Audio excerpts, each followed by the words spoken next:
오늘 0시 기준 국내 코로나19 신규 확진자는 역대 최다인 5만 명대 중반에 이를 걸로 보입니다. 오늘부터 재택치료 관리 체계가 60살 이상 등 고위험군 중심으로 바뀌면서 일반 관리군은 증상이 있으면 스스로 전화를 걸어서 진료를 받아야 합니다. 민주당 이재명 대선 후보의 부인 김혜경 씨가 자신을 둘러싼 각종 논란에 사과했지만 구체적인 해명을 내놓진 않았습니다. 두 양강 후보의 배우자가 모두 사과하는 초유의 상황이 불거지면서 앞으로 대선 국면에 어느 정도 영향이 있을지 관심입니다.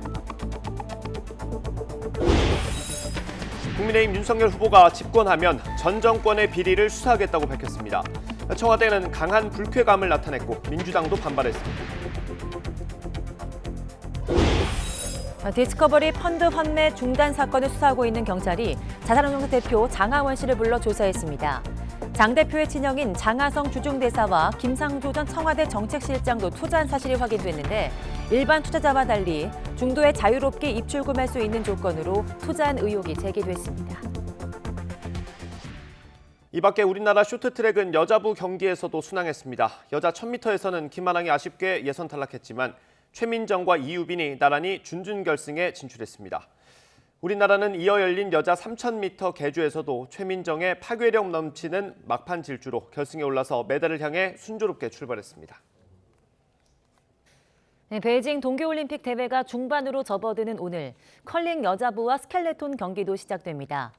평창에서 영미 열풍을 일으키며 은메달을 딴 여자 컬링 대표팀 팀킴은 캐나다와 1차전을 시작으로 10개 나라 풀리그에 돌입합니다. 평창에서 스켈레톤 금메달을 딴 윤성빈도 오늘 오전 10시 반 1, 2차전, 내일 3, 4차전에 나서면서 메달에 도전합니다. 중국 정부는 쇼트트랙 경기 편파 판정에 대한 한국 언론과 정치권 비판에 대해 엄중한 우려를 펴고 엄정한 입장을 천명하지 않을 수 없다고 밝혔습니다. 주한 중국 대사관 대변인은 대사관 소셜미디어 등에 게재한 입장문에서 본래 기술적인 문제인 만큼 전문적이고 권위 있는 기관에서 판단해야 한다며 이같이 언급했습니다.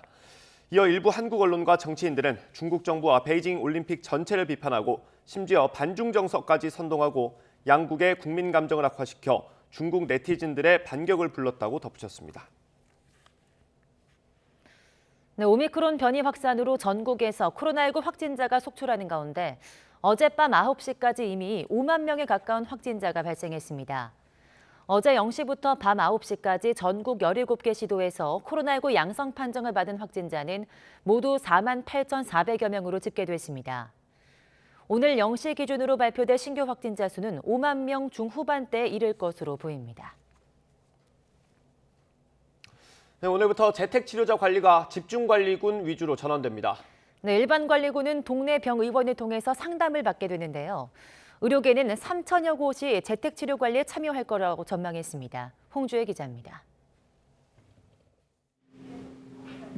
오미크론 확산으로 신규 환자의 90% 정도는 증상이 없거나 경증으로 재택치료자로 분류되고 있습니다. 이 가운데 60살 이상 등 집중관리군이 아닌 일반 관리군에 대해선 이제 정기적 모니터링이 없어집니다. 환자 스스로 건강 상태를 살피다 이상이 있을 때만 평소 다니던 동네 병의원에서 전화로 상담과 처방을 받게 됩니다. 재택치료 의료상담센터도 24시간 운영됩니다. 호흡기 질병 지정 의료기관에 대해서는 좀 가급적이면 모든 기관들이 일반 관리군의 비대면 진료를 하는 쪽으로 논의를 하고 있는 중입니다. 전화로 상담을 하고 처방을 하는 역할들을 좀 같이 하도록 협의를 하고 있는 중입니다. 의사협회는 현재 의료기관 1,700여 곳이 진료에 참여하고 있고 참여 신청을 한 기관도 3,000곳이 넘는다고 밝혔습니다. 그러면서 재택관리 인원이 18만 명 이상이 돼도 충분히 관리할 수 있을 거라고 장담했습니다. 내 환자는 내가 지킨다는 마음으로 진료에 임하도록 하겠습니다. 재택치료를 받으시면서 아픈 증상이 있으실 경우에는 언제라도 동네 병의원에 전화해 주시기 바랍니다. 정부는 의약품 처방이 늘어날 것에 대비해 대한약사회와도 업무 협약을 맺었습니다. 담당 약국이 확진자의 가족 등 대리인에게 약을 전달하거나 이게 어려운 경우 배송을 맡게 됩니다. 이와 별도로 체온이 급격히 오르는지 관찰하고 발열에 대처할 수 있도록 체온계와 해열제를 미리 준비하는 게 좋다고 전문가들은 권고합니다. YTN 홍주혜입니다. 최근 확진자가 급증하자 정부가 의료기관 업무가 마비되는 걸 막기 위해서 대응 단계에 따른 지침을 마련했습니다. 하루 확진자가 5만 명이 넘으면 코로나19 환자를 일반 병동에 입원시키고 일반 환자는 한시적으로 비대면 진료를 받게 한다는 내용이 담겨 있습니다. 환자 입장에서도 큰 변화가 생기는 건데 어떻게 바뀌는 건지 이형원 기자가 알려드립니다. 오미크론 확산에 정부는 이달 말 하루 최대 17만 명까지 감염될 수 있다는 전망을 하고 있습니다. 확진자가 급증하고 의료진마저 감염이 잇따른다면 의료 공백이 생길 수 있는 만큼 정부는 대응 단계에 따른 의료기관 지침을 마련해 업무 마비 차단에 나섰습니다. BCP 지침 기준은 병원급을 상대로 먼저 지침을 내린 것이고요. 병원 자체에서 자체 계획을 수립하고 발생 숫자나 위중화 상황이나 이런 거에 따라서 좀 변경이 가능하다는 말씀드리겠습니다. 업무 연속성 계획 BCP 지침에 따르면 의료기관 대응은 3단계로 나뉩니다. 각 단계 기준은 하루 확진자 규모와 의료진 감염 비율입니다. 대비를 하는 1단계는 하루 환자 7,000명에서 3만 명 미만, 대응에 들어가는 2단계 기준은 3만 명에서 5만 명 미만, 이를 넘어서면 3단계로 위기 상황이 되는 겁니다. 각 단계에서 의료인 감염 비율은 병원에서 자체적으로 정합니다. 2단계에서부터 중증, 응급, 분만 등 진료 우선순위를 두고 필수 기능 외에는 업무 축소에 들어갑니다. 3단계 위기에 돌입하면 의사 판단에 따라 일반 환자에 대한 비대면 진료를 한시적으로 허용하고 음압병동이 부족할 경우 코로나19 환자를 일반 병동에 입원시킬 수 있습니다. 가림막을 설치할 수도 있고요. 병동마다 슬라이딩 도어가 설치가 돼 있습니다. 칸막이를 친다든지 기능 정화는 가능한데 이제 공조의 문제라든지 이런 이제 우려들은 있습니다만 그 위험 요인까지 다 제거할 수는 없을 거라고 보고요. 확진된 의료진도 단계에 따라 일정 기간 격리 뒤 KF94 마스크를 쓰고 근무할 수 있도록 해 대체 인력 확보가 어려운 상황에 대응하기로 했습니다. 이 같은 BCP 지침은 의료기관 외 기업 등에서도 재택근무 비율과 필수 인력 지정 등 구체적으로 마련돼야 환자 급증에 따른 업무 마비를 최소화할 수 있습니다. YTN 이영훈입니다. 정부가 QR코드 전자출입 명부 등 다중이용시설 출입 명부를 중단하는 방안을 검토하고 있습니다. QR코드와 안심콜 등 출입 명부는 확진자의 접촉자를 추적하는 데 쓰였지만 확진자 급증으로 역학조사가 간소화되면서 명부 관리 필요성이 크지 않기 때문입니다. 손영래 중앙사고수습본부 사회전략반장은 자기기입식 조사서를 도입함에 따라 역학조사가 IT 기반에서 어느 정도까지 이루어지는지 운영해보고 확진자 동선 추정용 전자출입 명부의 유지 여부도 함께 검토하겠다고 밝혔습니다. SK바이오사이언스가 국내에서 위탁 생산한 노바백스 백신이 국내에 처음으로 공급됐습니다. 노바백스는 전통적인 방식으로 만들어진 백신이라 안전성이 높고 보관과 유통이 쉽다는 장점이 있습니다. 정부는 구체적인 접종 계획을 오늘 발표합니다. 보도에 신현준 기자입니다. SK바이오사이언스가 위탁 생산한 코로나19 노바백스 백신이 대형 트럭에 실려 안동 공장을 떠납니다. 우선 1차 생산분은 29만 2천 회분, 이어 이달 중에 200만 회분이, 순차적으로 4천만 회분이 국내에 공급될 예정입니다. 국내에서 생산된 백신을 우리 국민이 접종하는 것은 아스트라제네카와 모더나에 이어 이번이 세 번째입니다. 특히 노바백스는 원액부터 완제품까지 국내에서 만들어진 데다 코로나19 백신 가운데는 처음으로 합성 항원 방식으로 개발됐습니다. 합성 항원 방식은 그동안 B형 간염, 자궁 경부암 백신 등에서 오랜 기간 활용되어 온 전통적인 방식으로 안전성 측면에서 검증되었다는 평가를 받고 있습니다. 또 일회용 주사기로 공급돼 나누지 않고 바로 접종할 수 있고 냉장 보관이 가능해 유통과 보관이 수월합니다. 콜드체인을 2도에서 8도에서 유통을 할 수 있기 때문에 대한민국뿐만 아니라 전 세계에 공급될 때 아주 안정적으로 공급이 될 수 있습니다.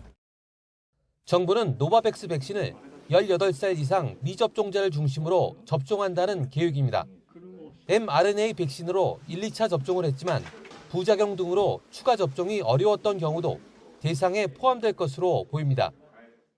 보관과 유통이 편리한 점을 고려하여 입원 환자나 재가 노인, 중증 장애인과 같은 거동 불편자 등을 우선 접종 대상으로 할 계획입니다. 노바백스 백신의 자세한 접종 계획은 오늘 방역대책본부 브리핑에서 공개됩니다. YTN 신현주입니다.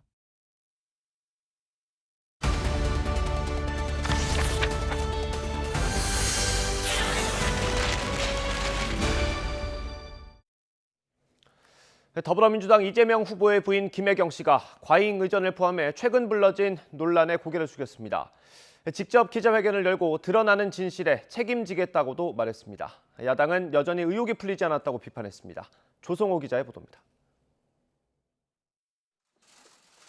이재명 후보의 부인 김혜경 씨가 민주당사에 마련된 단상에 섰습니다.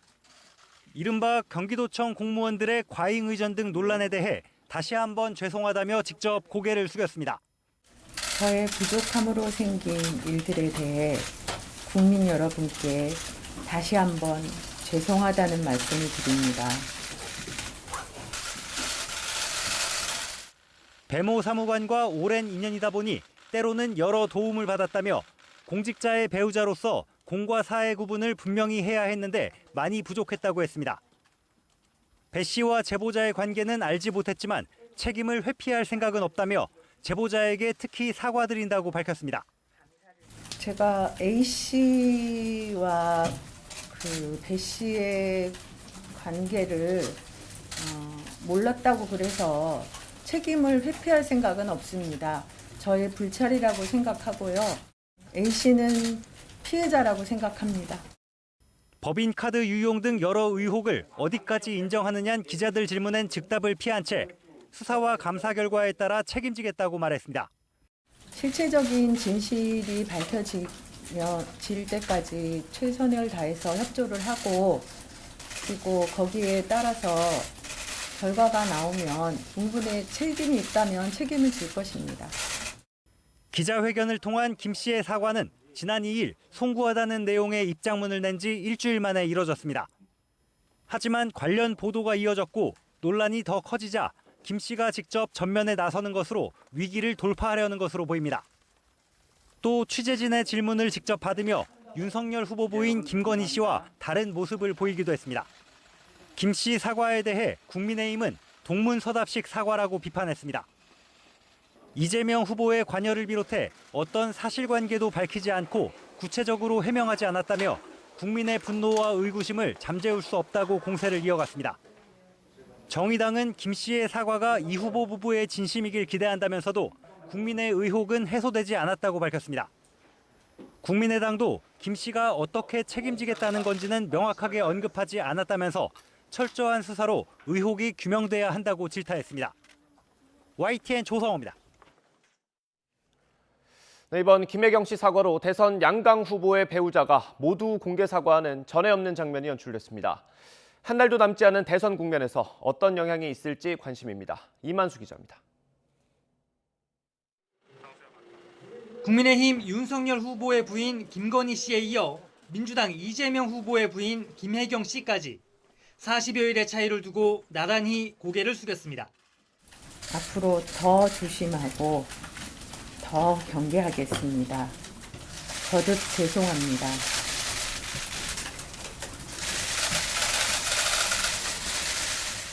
모든 것이 저의 잘못이고 불찰입니다. 부디 용서해 주십시오. 두 유력 대선 후보의 배우자가 잇따라 카메라 앞에서 대국민 사과를 하는 유례없는 상황이 펼쳐진 겁니다. 한 표라도 더 잡기 위해 바닥을 훑으며 후보자 가족들이 전면에 나섰던 지난 대선과도 확연히 비교됩니다. 이제 관심은 일부 행보를 시작한 김혜경 씨나 외부 노출을 자제하고 있는 김건희 씨가 언제 어떤 방식으로 전면에 등판하느냐입니다. 먼저 공식 선거운동이 시작되는 오는 15일부터는 함께 유세에 참여할 것이란 전망이 나옵니다. 다만 지지율이 접전을 보이고 있고 민심에 미칠 영향을 쉽게 가늠하기 어렵다는 점에서 서두를 일은 아니라는 내부 의견도 만만치 않습니다. 김혜경 씨나 김건희 씨 모두 바짝 몸을 낮춘 만큼 당분간 냉각기를 가질 것이란 분석도 나옵니다. 최선을 다해서 협조를 하고 그리고 거기에 따라서 결과가 나오면 공분의 책임이 있다면 책임을 질 것입니다. 조용히 반성하고 성찰하는 시간을 갖겠습니다. 그리고 남편이 대통령이 되는 경우라도 아내의 역할에만 충실하겠습니다. 반면 가족과 도덕성 논란에서 비껴있는 정의당 심상정 후보와 국민의당 안철수 후보는 두 후보를 동시에 공략하며 연일 차별화에 나서고 있습니다. 두 분은 서로 동병상련 아니겠습니까? 건드려봐야 이제 내 문제가 있기 때문에 서로 그 진흙탕 공방 될 거니까 이제 좀 자제하신 것 같고. 배우자를 포함해서 대통령이 되려고 하는 사람들, 대통령 후보들의 직계 가족에 대해서는 저는 검증이 필요하다. 그런 입장입니다. 이런저런 논란에 이재명 후보나 윤석열 후보 본인은 물론 배우자들까지 사과에 나서는 초유의 국면에 역대급 비호감 대선이라는 씁쓸한 오명은 더 짙어졌습니다. YTN 이만수입니다. 국민의힘 윤석열 후보가 선거에서 이기면 문재인 정부에 대한 적폐 수사에 나서겠다고 말했습니다. 또 현 정부가 김대중, 노무현 정부를 계승했다는 건 사기라면서 원색적으로 비난했습니다. 황혜경 기자의 보도입니다.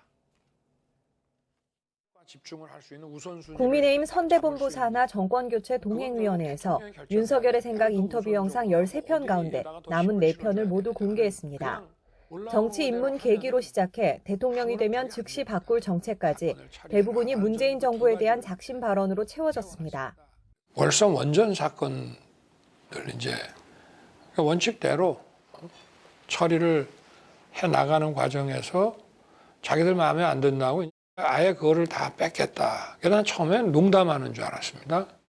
오랜 기간 사정 업무를 해왔지만 이런 정권은 처음 봤다면서 문재인 정부가 김대중, 노무현 정부의 계승자라고 하지만 그건 사기라고 규정했습니다. 노무현 정부를 구성한 사람들은 원칙이나 이런 거 없이 무조건 우리한테 이익되면은 따라야 된다는 그런 식의 그 조직 논리 같은 건 없었거든요. 근데 여기는 이제 그게 아주 강하기 때문에. 언론 인터뷰에서는 집권 시 적폐 수사에 나서겠다는 의지도 피력했습니다. 민주당 정권이 검찰을 이용해 얼마나 많은 범죄를 저질렀느냐면서 거기에 상응한 책임을 져야 한다고 강조했습니다. 다만 시스템에 의해 이루어지는 것으로 대통령은 관여하지 않겠다고 덧붙였습니다. 내가 한 거는 정당한 적폐의 처리고 또 남이 하는 거는 보복이고 그런 프레임은 맞지 않다 이런 말씀이죠. 네. 대외적으로는 약자와의 동행 행보에 주력했습니다. 천주교, 대주교를 만나선 코로나19로 인해 더욱 소외된 계층의 목소리를 경청하겠다고 다짐했고 35번째 심쿵 공약으로는 소상공인, 자영업자 대상 간편결제 수수료를 최소화하겠다는 공약을 내놨습니다. 한편으론 정책을 내세우면서 현 정부와 여권을 맹비난하며 각을 세우는 모습인데 정권 교체론을 자극해 막판 지지를 결집하려는 행보로 풀이됩니다. YTN 황혜경입니다.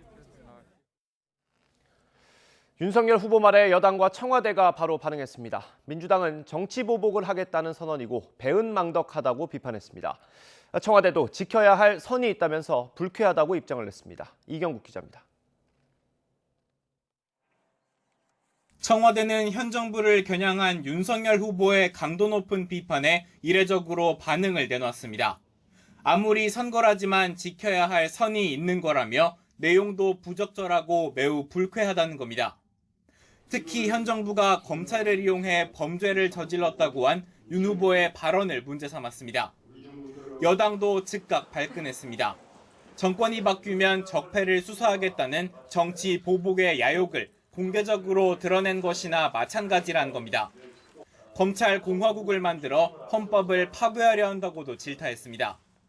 자신이 한때 몸담았던 정부 인사들을 향해서 하겠다고 하는 것을 선언한 것은 제가 볼 땐 참으로 배은망덕한 발언으로까지 여겨집니다. 이해찬 전 대표는 적폐청산의 역할을 윤 후보가 하지 않았냐며 어디서 적폐를 입에 담느냐고 맹비난했고 이재명 대선 후보도 유감을 나타냈습니다. 듣기에 따라서는 정치 보복을 하겠다 이렇게 들릴 수 있는 말씀이셔서 매우 당황스럽고 유감스럽게 생각합니다. 청와대와 여당의 거센 비난이 쏟아지자 윤 후보는 불쾌할 일이 뭐가 있느냐고 맞받았습니다. 그러면서도 불법과 비리가 적발돼 수사받기까지는 시차가 있으니 정권이 바뀌면 수사가 이뤄질 거라는 상식적인 설명이었다고 부연했습니다. 새 정부가 또 들어오면은 자연스럽게 전 정부에 있었던 일이 적절한 시차가 지나면서 1년, 2년, 3년 이렇게 지나가면서 적발이 되고 정권 교체의 정당성을 선명하게 강조하고 나선 윤석열 후보의 발언에 청와대와 여당이 발끈하고 나서면서 적폐청산이냐 정치 보복이냐 양당의 프레임 공방은 더 치열해질 전망입니다. YTN 이경국입니다. 디스커버리 펀드 환매 중단 사건을 수사 중인 경찰이 장하원 대표를 불러 조사했습니다. 경찰은 또 장 대표의 친형인 장하성 주중대사와 김상조 전 청와대 정책실장도 디스커버리 펀드에 투자한 사실을 확인했습니다. 보도에 엄윤주 기자입니다. 청와대 정책실장을 지냈던 장하성 주중대사의 친동생인 장하원 씨가 대표로 재직하면서 이른바 장하성 동생펀드로 관심을 모았던 디스커버리 펀드. 펀드를 운용하던 미국 현지 자산운용사가 법정 관리에 들어가면서 판매 2년 만인 지난 2019년 환매가 중단됐습니다. 이로 인한 개인 법인 투자자들의 피해 금액만 2,560억 원에 이르는 것으로 파악됐습니다. 부실펀드, 사기 판매, 기업은행 규탄한다! 규탄한다! 규탄한다! 규탄한다! 지난해 초부터 디스커버리 펀드 환매 중단 사건을 수사 중인 경찰이 장하원 대표를 소환 조사했습니다. 장하원 대표는 펀드가 부실화할 가능성을 알고도 이를 숨기고 투자자들에게 펀드 상품을 판매한 혐의를 받고 있습니다. 경찰은 또 압수수색 과정에서 투자자들의 실명과 투자액을 기록한 명단을 확보한 것으로 확인됐습니다. 이 명단에는 형 장하성 주중대사와 그의 부인이 지난 2017년 7월 60여억 원을 펀드에 투자했다는 내용이 포함된 것으로 전해졌습니다. 여기에 김상조 전 청와대 정책실장도 공정거래위원장으로 취임한 직후인 지난 2017년 7월 4억여 원을 투자한 것으로 알려졌습니다. 특히 대다수 일반 펀드 피해자들은 만기 전 환매가 불가능한 폐쇄형 펀드에 투자한 반면 이들은 중도에 자유롭게 입출금을 할 수 있는 개방형 펀드에 투자한 의혹을 받고 있습니다. 이에 대해 장하성 주중 한국대사는 입장문을 통해 펀드에 가입한 것은 사실이지만 관련 법률을 위반하지 않았으며 필요하다면 조사를 받겠다고 밝혔습니다. 또 펀드 손실을 보전받은 바가 없으며 필요하다면 추가로 소명하고 조사도 받을 것이라고 강조했습니다. 경찰은 조만간 장 대표에 대한 검찰 송치 여부를 결정할 방침입니다. YTN 엄윤주입니다. 고위공직자범죄수사처가 한명숙 전 총리와 관련된 사건의 수사와 감찰을 방해한 혐의로 입건했던 국민의힘 윤석열 대선 후보에 대해서 혐의가 없다며 불기소 처분했습니다. 수사 착수 8개월 만에 내린 결론인데요.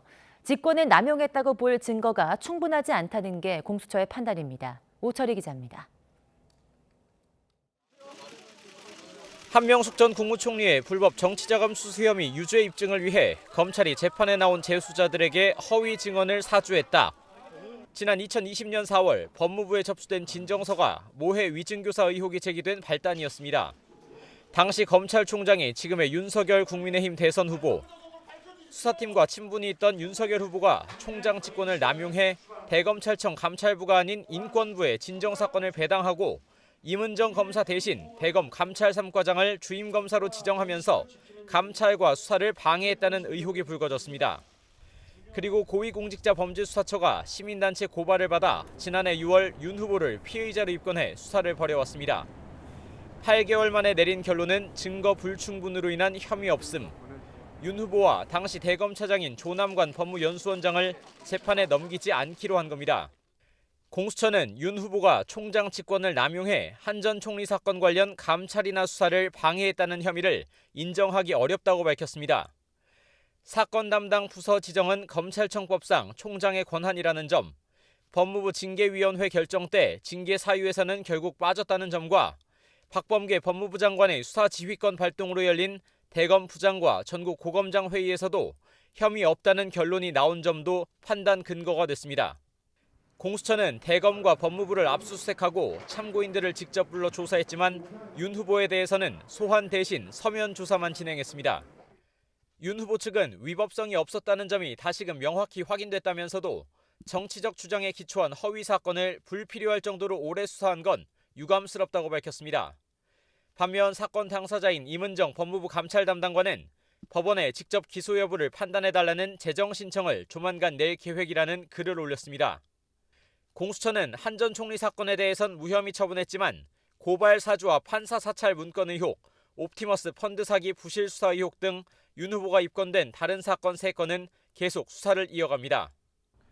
하지만 수사가 난항을 겪고 있거나 대선 후보 등록이 끝나는 오는 14일 이후에는 체포 구속이 제한되는 선거법에 따라 윤석열 후보 조사가 더욱 어렵다는 점 때문에 대선 이후에야 나머지 사건들이 결론 날 가능성이 유력한 상황입니다. YTN 우철입니다. 부하 직원을 강제추행한 혐의 등으로 1심에서 징역 3년을 선고받은 오거돈 전 부산시장에게 항소심에서도 같은 형이 선고됐습니다. 피해자 측 시민단체는 항소심 과정에서 오 전 시장으로부터 2차 피해를 받는데도 양형에 반영되지 않았다며 강하게 반발했습니다. 차상은 기자가 보도합니다.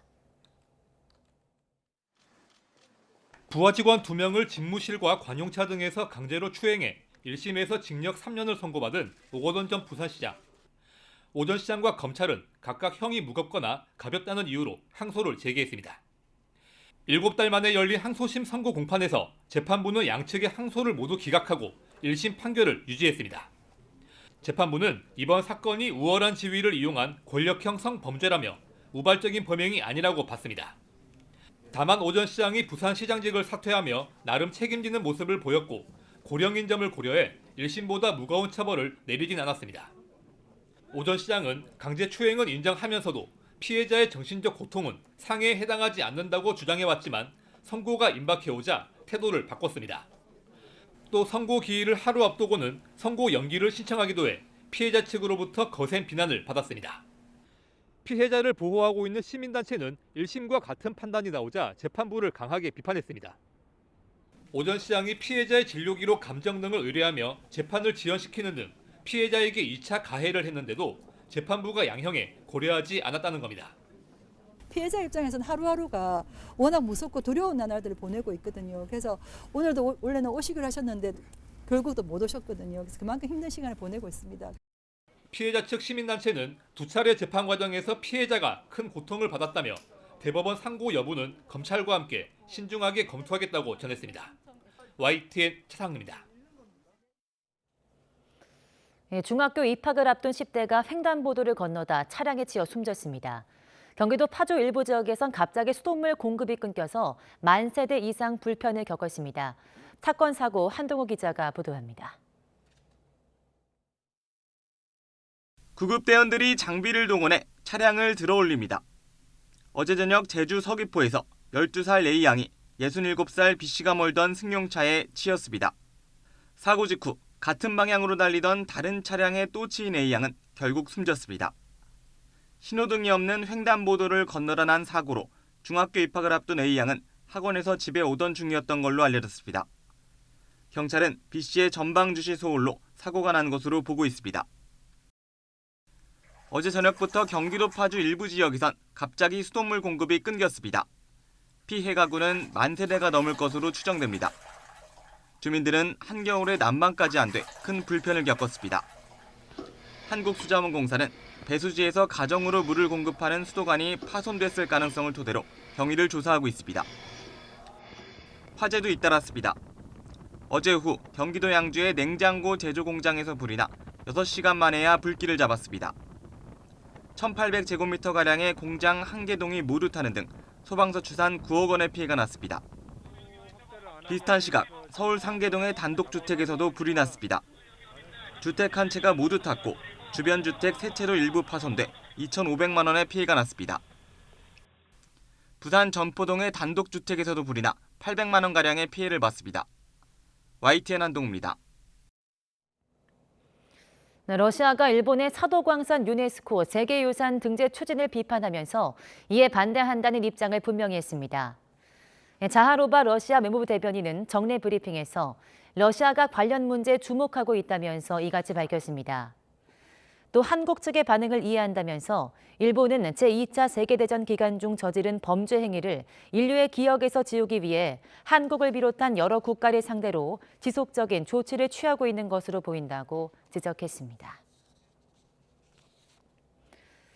미국 전기차 업체 테슬라가 압유리 성해 제거 기능 관련 소프트웨어 문제로 미국에서 26,581대를 리콜합니다.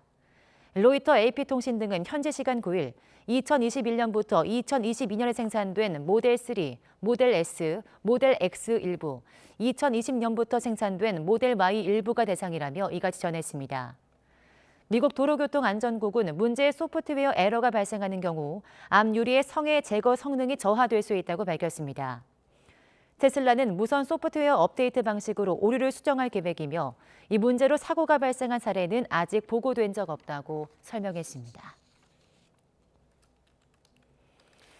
테슬라 창업주 일론 머스크가 이끄는 미국 우주 탐사 기업 스페이스X의 인터넷망 구축을 위한 스타링크 위성 40개가 지자기 폭풍으로 분실되게 됐습니다.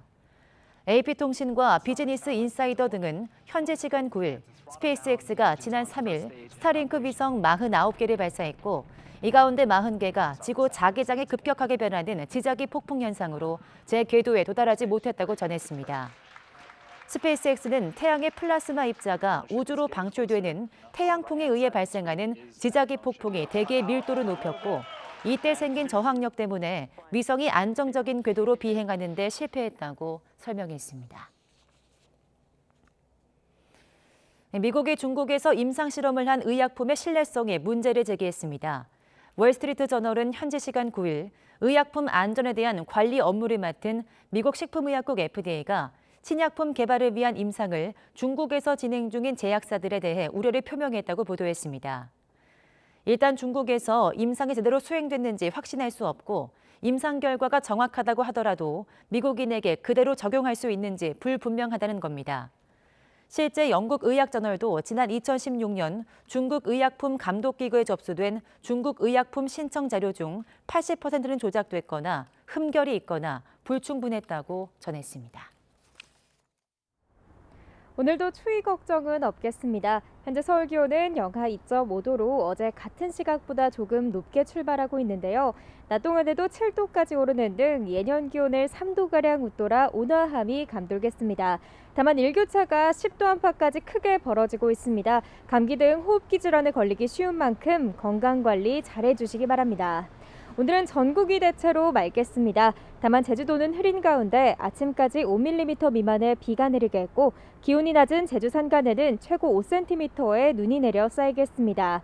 오늘도 추위 대신 미세먼지가 말썽을 부리겠습니다. 중서부 지방을 중심으로 공기가 탁해지겠는데요. 인천과 경기 남부, 충청과 전북은 미세먼지 농도가 종일 나쁨 수준을 유지하겠습니다. 오늘도 큰 추위는 없겠습니다. 현재 서울 기온 영하 2.5도, 대구 1.8도, 광주는 2.2도를 보이고 있습니다. 낮 동안에는 기온이 크게 오르면서 온화함이 감돌겠습니다. 서울 7도, 대전 9도, 광주 10도, 부산 12도까지 올라 예년 기온을 2에서 4도가량 웃돌겠습니다. 주말까지 대체로 맑은 가운데 기온이 오름세를 보이겠지만 휴일에는 영동과 남부, 제주도에 비나 눈이 내릴 전망입니다. 서울 등 수도권과 동쪽 지역에는 계속해서 건조특보가 발효 중입니다. 여기에 바람까지 다소 강하게 불고 있는 만큼 불씨 관리 철저히 해주시기 바랍니다. 지금까지 서울 상암동에서 YTN 윤수빈입니다.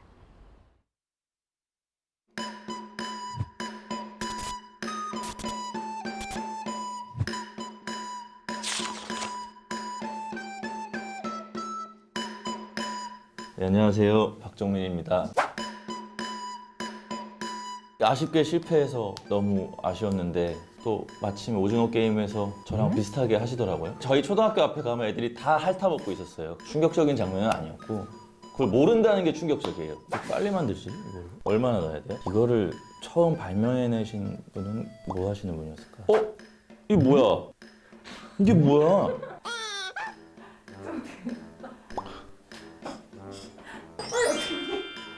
역시 모든 일에는 전문가라는 것이 있고 사람 부르는 게 가장 빠르고 정확하고 저번에는 실패했는데 올해는 꼭 성공해 볼 수 있도록 하겠습니다.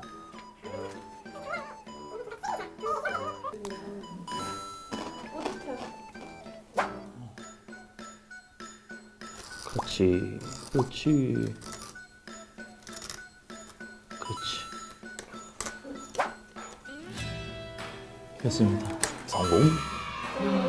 뽑기 성공했는데요. 여러분들도 이번 대선 성공적인 투표 되시길 바라겠습니다. 액자 해놔야지. 보트 포 자유, 보트 포 코리아.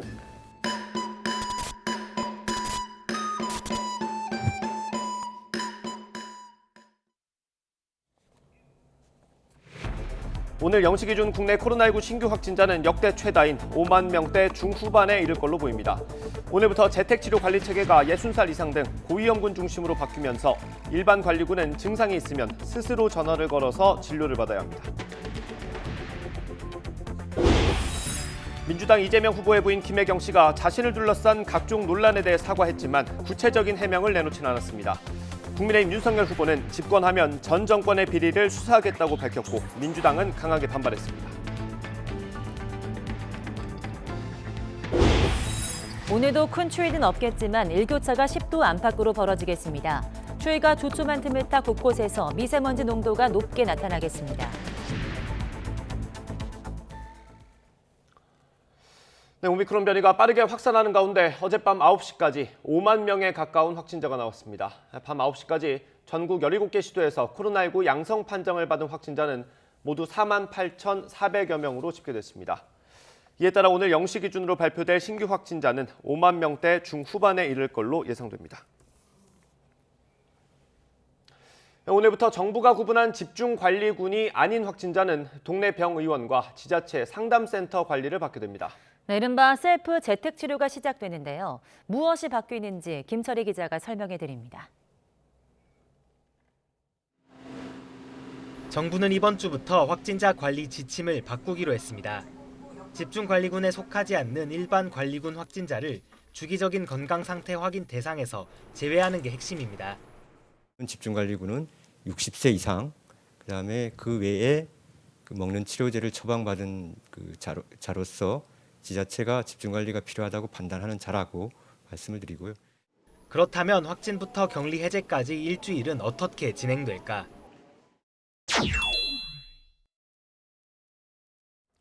검사 뒤 보건소에서 확진 사실을 알려오면 이런 역학조사형 온라인 주소를 함께 받게 됩니다. 여기 접속해 감염 경로나 기저질환 등을 입력하면 보건소 확인을 거친 뒤 재택치료가 시작됩니다. 자가격리가 시작돼도 체온계, 산소 포화도 측정기 등이 들어있는 치료 키트는 받을 수 없습니다. 매일 걸려오던 건강상태 확인 전화도 이제는 없는 만큼 스스로 상태를 확인해야 합니다. 생필품은 함께 사는 가족이 사다 줄 수 있도록 했는데 혼자 사는 경우라면 온라인으로 주문해야 합니다. 일주일 동안 큰 문제가 없었다면 보건소에 별도 통보 없이 격리가 자동 해제됩니다. 자가격리 중 몸에 이상이 생기면 동네 병의원에 연락해 비대면 진료와 처방을 받을 수 있습니다. 확진자가 비대면 진료를 받을 수 있는 동네 병의원 명단은 네이버나 다음 같은 포털 사이트에서 찾아볼 수 있습니다. 호흡기 전담 클리닉이나 호흡기 진료 지정 의료기관을 검색하면 동네 병의원을 확인할 수 있게 된 겁니다. 밤에 응급 상황이 발생하면 지자체가 운영하는 재택치료 상담센터나 119에 전화하면 됩니다. 처방받은 약은 동거 가족이 있는 경우 대리 수령할 수 있고 혼자 사는 경우라면 보건소에서 보내줍니다. 자가격리 중 대면 치료가 필요하다면 외래진료센터를 찾아가야 합니다. 일반 관리군에 대해서는 위치 추적이 중단된 만큼 병원 방문을 따로 보건소에 알릴 필요는 없습니다. 전문가들은 바뀐 체제에서 관리 사각지대가 생길 수 있다고 우려합니다. 특히 모니터링 대상에 포함되지 않는 임신부나 50살 미만 기저질환자 등이 문제입니다. 청장년층 중에도 면역 질환이 있다든지 아니면 어떤 비만이나 당뇨, 고혈압 이런 게 있는 사람들 상당히 많아요. 근데 그런 분들이 지금 사각지대에 있잖아요. 당장 지자체나 의료기관도 바뀐 시스템으로의 전환을 충분히 준비하지 못한 곳이 많아 당분간 혼란은 불가피해 보입니다. YTN 김철입니다. 하지만 갑작스러운 정책 전환에 많은 혼란이 예상됩니다. 특히 지방자치단체의 경우 상담센터 구성부터 어려움을 겪고 있습니다. 이윤재 기자가 보도합니다. 대전에 사는 50대 A씨. 지난 3일 코로나19 양성 판정을 받았고 집에서 격리 치료를 해왔습니다. 일주일 동안 격리하면서 방역당국의 손길은 거의 닿지 않았습니다. 심지어 체온계 등이 담긴 건강관리 세트는 확진 엿새 만에 받았습니다. 건강관리 세트라는 게 있어요. 근데 그 물품도 이제 왔어요. 오늘 오전에 왔어요. 갖고 있는데 이제 왔어요. 사실상 방치된 채 집에서 치료하면서 두려움과 불안의 나날을 보냈던 겁니다. 집에서 이렇게 방치하면 사람이 죽을 수도 있겠다는 생각이 드는 거예요. 세상과 단절되어서 혼자 이렇게 있는다는 게 정신적으로 스트레스가 엄청 많이 나네요. 확진자가 폭증하면서 60세 미만 무증상 경증 환자, 즉 일반관리구는 방역당국이 아닌 환자 스스로 관리하는 이른바 셀프 재택 치료가 시작됩니다. 방역당국은 관리 공백을 없애기 위해 재택치료 상담센터를 운영하겠다고 밝혔지만 일선 방역 현장에서는 정확한 지침도 없는 일방통행식 정책 전환에 혼란에 빠졌습니다. 지자체마다 운영 방식이 다르고 센터 운영 준비조차 온전히 하지 못한 곳도 있습니다. 아무래도 한 번도 따로 연락이 가지 않는 일반 관리군에 있어서는 언제든 전화하실 수 있다 이런 마음의 안심을 드릴 수 있고요. 제도가 계속 바뀌고 있고 그 세부 지침이 내려오질 않아서 현장에서 우왕좌왕하는 문제들이 발생하고 있습니다. 이달 말엔 확진자가 17만 명까지 늘어날 수 있다고 전망한 정부. 확진자 급증과 갑작스러운 정책 전환으로 일선 방역 현장에서 빚어지는 혼란이 환자 관리 부실이나 방치로 이어질 수 있다는 우려의 목소리가 나오고 있습니다. YTN 이윤재입니다. 최근 유럽의 여러 나라가 일상 회복을 선언하고 방역 규제를 푸는 가운데 영국은 확진자 자가격리 규정도 없애기로 했습니다. 스웨덴은 취약층 등을 제외한 일반인은 진단검사도 받지 않게 하는 파격적인 조치를 내놓고 있습니다. 보도에 김영근 기자입니다. 지난달 마스크 착용 의무화와 코로나19 백신 패스를 없앤 영국. 이번에는 확진자 자가격리 규정마저 없애기로 했습니다. Provided the current encouraging trends in the data continue, it is my expectation that we will be able to end the last domestic restrictions, including the legal requirement to self-isolate if you test positive, a full month early. 영국은 해외 입국자에 대한 규제도 풀었습니다. 스웨덴도 방역 규제를 대거 해제하면서 광범위한 코로나19 진단검사를 없애기로 했습니다. 막대한 돈을 들여서 증상이 있는 모든 사람을 검사할 필요가 없다는 겁니다. 이에 따라 앞으로 의료와 요양시설 종사자 그리고 취약계층만 증상이 있을 때 검사받습니다. 나머지는 증상이 의심되더라도 검사받지 않고 집에 머물기만 하면 됩니다. 앞서 덴마크도 코로나19를 중대 질병에서 제외하고 방역 규제를 모두 풀었습니다. 이 같은 조치들은 백신 접종률이 높고 병원 상황도 안정적이라는 판단에서 나왔습니다. And since it no longer is critical to societal functions, in particular hospital capacity, there was not really a reason to maintain that status of the disease. 하지만 방역 규제를 모두 풀고 일상으로 완전히 돌아갈 시점인지에 대해서는 논란이 많습니다. It's also a little bit scary because when the restrictions are lifted, anything can happen. The virus can still mutate. 그러나 이런 논란에도 방역 규제 완화에 동참하는 유럽 국가들은 더욱 늘고 있습니다. 독일은 백신 패스를 없애기로 했고 폴란드와 체코는 규제를 다음 달에 완전히 풀기로 했습니다. YTN 김영근입니다. 미국도 최근 확진자가 급격히 줄면서 마스크 착용 의무화를 해제하는 주가 잇따르고 있습니다. 여러 차례 확산의 진앙지 역할을 했던 뉴욕주도 여기에 동참했는데요. 연방정부 차원에서는 아직 아니라고 밝혔습니다. 워싱턴 강태욱 특파원이 보도합니다. 뉴욕주는 그동안 식당이나 공공장소에 들어가기 위해서는 백신 접종을 증명해야 하고 마스크를 써야 했습니다. 하지만 현지 시각 10일부터는 두 가지 모두 해제됩니다. 다만 학교의 경우 아이들 감염이 여전해 더 지켜본 뒤 3월 초쯤 다시 판단하기로 했습니다. And at this time, we say that it is the right decision to lift this mandate for indoor businesses and let counties, cities, and businesses to make their own decisions on what they want to do with respect to mask or the vaccination requirement.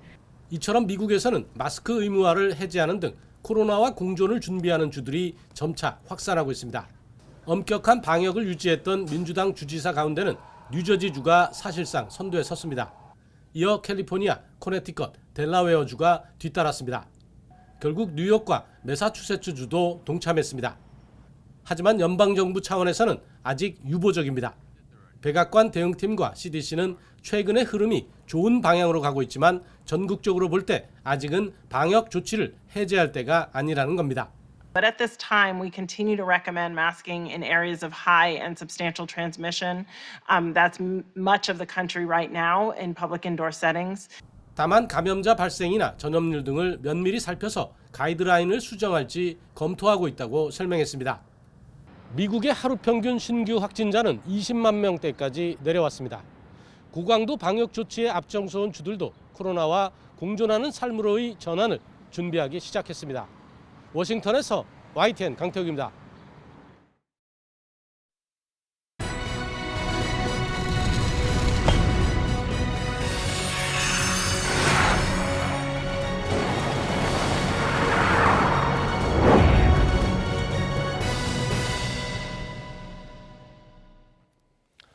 아이언맨 스켈레톤의 윤성빈 선수가 오늘 뜨거운 질주에 나섭니다. 4년 전 평창에서처럼 짜릿한 기적을 다시 한번 기대해 보겠습니다.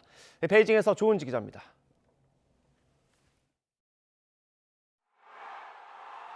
평창 안방 트랙에서 압도적으로 금메달을 따냈던 썰매 천재 아이언맨 윤성빈. 이후 톱랭커로 군림했지만 코로나19 직격탄에 비시즌 훈련을 제대로 못하면서 올 시즌 월드컵 시상대에 한 번도 서지 못했습니다. 윤성빈은 베이징 메달이 힘들다고 이른바 비관 인터뷰를 했습니다. 메달이나 이런 것들은 조금 가능성이 좀 낮다라고 보고 있습니다. 부진의 이유는 제가 못해서입니다. 제가 못해서. 소치 올림픽이 끝나고 오륜기를 평창 이후 금메달을 새긴 윤성빈은 담담한 자기 주문으로 오히려 칼을 갈고 있습니다. 희망적일 수만은 없으니까 현실은 또 직시해야죠. 포기하거나 그런 건 아니고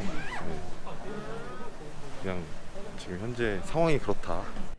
베이징 북서쪽 해발 2240m 높이 산자락을 내려오는 옌칭 트랙은 쉬워서 단 한 번의 실수도 치명적입니다. 큰 무대 경험이 많아 노련하고 승리욕이 강한 윤성빈에게 나쁠 것 없다는 분석이 나옵니다.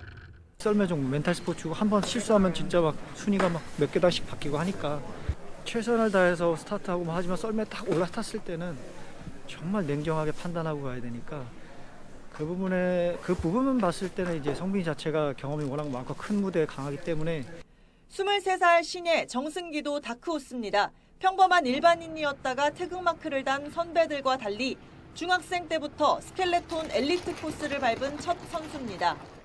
윤성빈과 정승기의 스켈레톤을 신호탄으로 여자 1인승 모노봅과 봅슬레이까지 우리 썰매팀은 평창에 이어 다시 한번 기적에 도전합니다. 개최국 중국 선수들이 안방 트랙을 1000번씩 누빈 가운데 전 세계에서 모인 썰매 전설들이 얼마나 빨리 코스에 적응했을지가 시상대의 관건입니다. 중국 베이징에서 YTN 조은지입니다. 쇼트트랙 편파 판정에 국민과 함께 분노했던 배구 여제 김연경과 그룹 BTS의 리더 RM이 황대현의 첫 금메달 소식에 기쁨을 표현했습니다. 김연경은 SNS에 황대현의 마지막 바퀴 금빛 질주 영상을 게시한 뒤 금메달과 태극기, 박수치는 손 모양의 이모티콘을 올려 쾌거를 축하했습니다.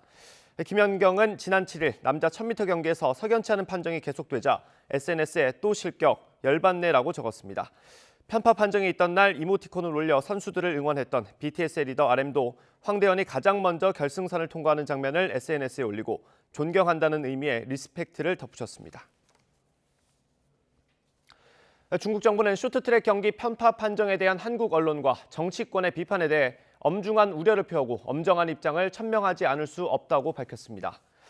주한 중국 대사관 대변인은 대사관 소셜미디어 등에 게재한 입장문에서 본래 기술적인 문제인 만큼 전문적이고 권위 있는 기관에서 판단해야 하는데 일부 한국 언론과 정치인이 중국 정부와 베이징 올림픽 전체를 비판하고 심지어 반중 정서까지 선동하고 양국의 국민 감정을 악화시켜 중국 네티즌들의 반격을 불렀다고 말했습니다.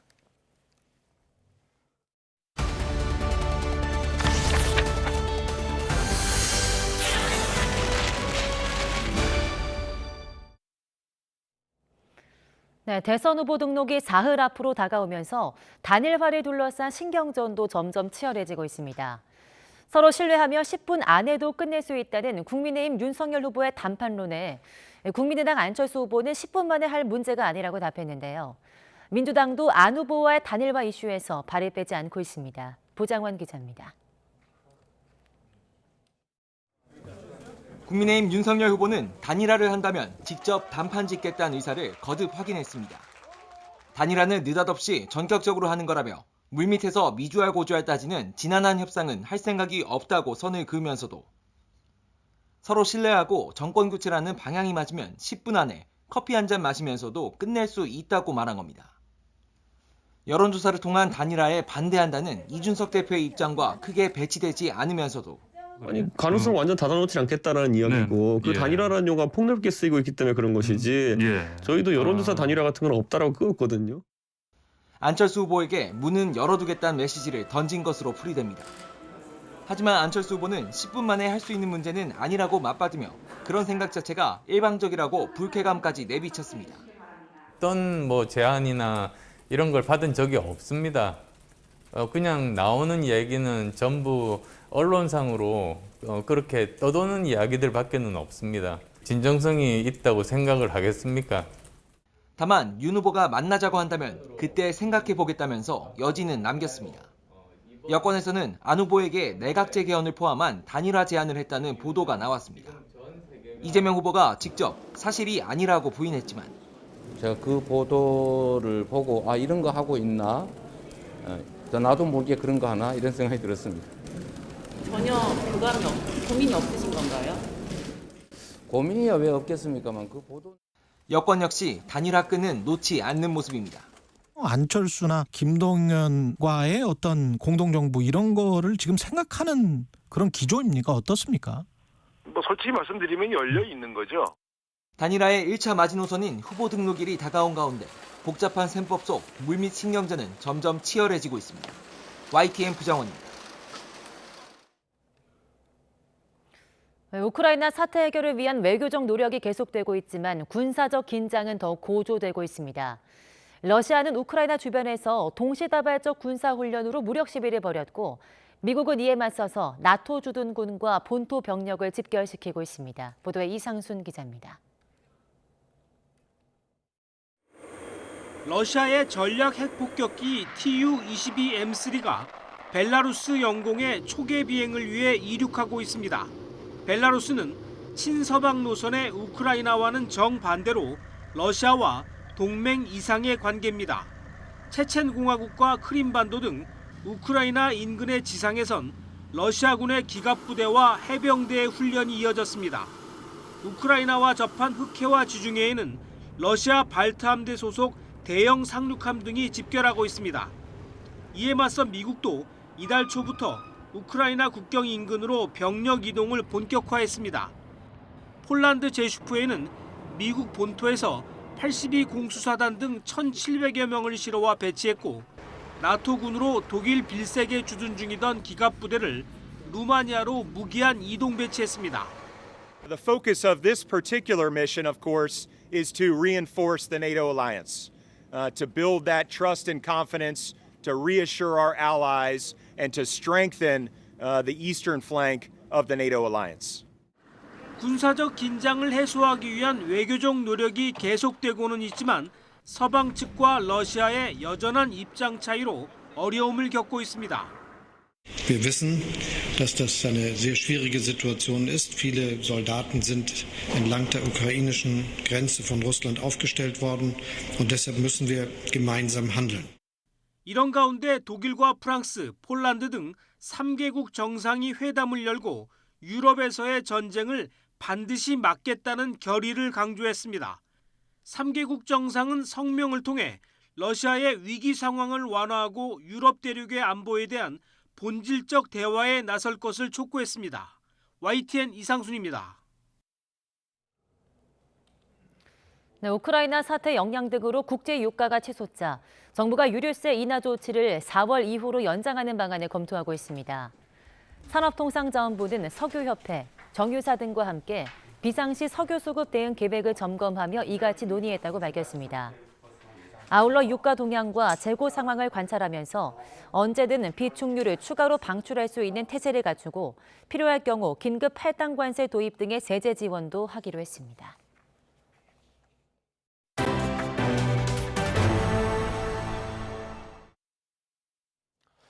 불법 개 사육장에서 100구가 넘는 개 사체가 무더기로 발견됐습니다. 학대가 의심되는 정황이 여럿 확인되면서 지자체는 업주를 경찰에 고발했습니다. 정현우 기자의 보도입니다. 지난달 29일 경기도 양주에 있는 불법 개 사육장 모습을 찍은 영상입니다. 철창은 대부분 비어 있는데 유독 바닥이 지저분한 곳이 많습니다. 자세히 보니 대부분 숨진 개들의 사체입니다. 바닥에 눌린 채 오랜 기간 방치된 듯 철창 자국까지 몸에 선명히 남은 사체도 있고 백골만 남은 것도 적지 않습니다. 개를 가둬놓는 우리가 양쪽에 연달아 있는 모습입니다. 보시면 사체가 바닥에 그대로 말라비틀어진 채 남아 있습니다. 사체의 뼈들이 곳곳에 널리 퍼져 있었고 육안으로만 봐도 100구 이상의 아사된 흔적들이 현장에서 발견이 됐습니다. 당시 참혹했던 사육 환경은 살아남아 구조된 개 6마리의 몸 상태가 증언합니다. 더러운 철창에서 분변과 뒹굴며 온몸에 염증이 생겼고 잘 먹지 못했는지 체중도 정상에 한참 못 미쳤습니다. 강제로 여러 번 번식을 시킨 듯 생식기 부분에서 출혈도 발견됐습니다. 식용으로 개를 기르던 주인은 사육 환경이 부실한 건 맞지만 그동안 큰 문제가 없었다고 항변합니다. 자신이 병원에 입원하면서 한동안 못 챙기는 바람에 개들이 숨진 거라며 이걸 학대로 볼 수 있느냐고 반문하기도 했습니다. 애들이 이제 못 팔게 되니까 자꾸 데모하고 못 팔고 막 그런 상황이었어. 관리를 제대로 못했어 그래. 나도 살아야 되니까 나 쓰러지는 바람에 못했어 나도. 양주시는 김 씨가 열악한 환경 속에 개를 방치한 채 먹이조차 제대로 안 줘 숨지게 한 걸로 보고 동물 학대 혐의가 있다고 판단했습니다. 정상적인 생활을 할 수 있을 정도로 에너지원이 급이가 돼야 되는데 급이가 안 돼 있었고 죽은 개체랑 같이 있는다는 것 자체는 양주시의 고발장을 접수한 경찰은 곧 김 씨를 상대로 정확한 경위를 조사할 계획입니다. YTN 정현우입니다. 노동자 3명이 숨진 삼표산업 채석장 사고 당시 자격이 없는 사람이 발파 작업을 했던 걸로 드러났습니다. 일반 흙을 채워 넣어야 할 자리에 무너질 위험이 큰 폐기물을 쌓아놓고 작업한 사실도 확인됐습니다. 경찰은 업체가 비용을 아끼려고 허가 내용을 어긴 건 아닌지 수사하고 있습니다. 김예린 기자의 보도입니다. 지난달 29일 발파 작업 도중 토사가 붕괴되면서 작업자 3명이 매몰돼 숨진 삼표산업 양주 채석장. 채석장 노동자들은 골재 생산 작업 과정에서 발생하는 폐기용 흙, 이른바 슬러지를 무리하게 쌓아두는 업계 관행을 사고 원인으로 지목했습니다. 채석 작업 뒤 산림 복구를 위해 채워넣을 흙을 쌓아두는 건데 일반 흙보다 붕괴 위험이 큰 슬러지가 과도하게 섞였을 가능성이 크다는 겁니다. 토사를 갖다 벗을 때 이게 정당한 토사를 갖다 벗을까? 그 육안을 봤을 때는 몰라요. 선수 1회는 그거를 일반 토사로 보지 돈을 받고 슬러지를 실어다 분 거예요 거기다가. 흙을 많이 섞지 않은 슬러지는 약하다고요. 붕괴가 잘 되거든요. 그러니까 붕괴되는데 어느 정도 일정한 역할을 했다고 봅니다. 경찰은 양주 채석장에서도 슬러지를 섞은 흙을 쌓아둔 사실을 확인하고 허가된 비율 이상으로 슬러지가 포함됐는지 확인하고 있습니다. 사고 당시 현장에선 안전관리가 소홀했던 정황도 속속 드러났습니다. 1급 화학류 관리기사 자격증이 있는 발파 팀장이 천공 지점을 정하도록 규정돼 있지만 무자격자인 채석 팀장이 임의로 폭약을 터뜨릴 지점을 정한 겁니다. 안전관리 책임자인 현장 소장은 전날 폭약 1,800kg이 쓰인 발파 작업에 대해 결제도 하지 않은 채 사고 당시 자리를 비운 사실도 드러났습니다. 경찰은 발파 팀장을 업무상 과실치사 혐의로 입건한 뒤 임의로 천공 지점을 정한 채석 팀장과 자리를 비운 현장 소장에 대해서도 입건 여부를 검토하고 있습니다. 경찰과 별도로 중대재해처벌법 위반 여부를 수사하는 고용노동부는 채석장 작업에 대해 산업재해 발생 위험 경보를 발령하고 관련 업종에 대해 일제 점검에 나서기로 했습니다. YTN 김혜린입니다.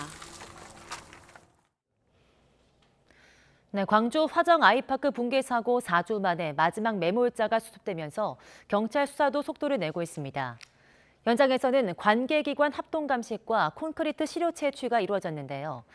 피해자 가족들은 현대산업개발의 사과와 보상을 요구하면서 장례를 무기한 연기했습니다. 나현호 기자입니다. 헬멧을 쓴 경찰과 국립과학수사연구원 직원들이 붕괴 사고가 난 아파트 단지 안으로 들어갑니다.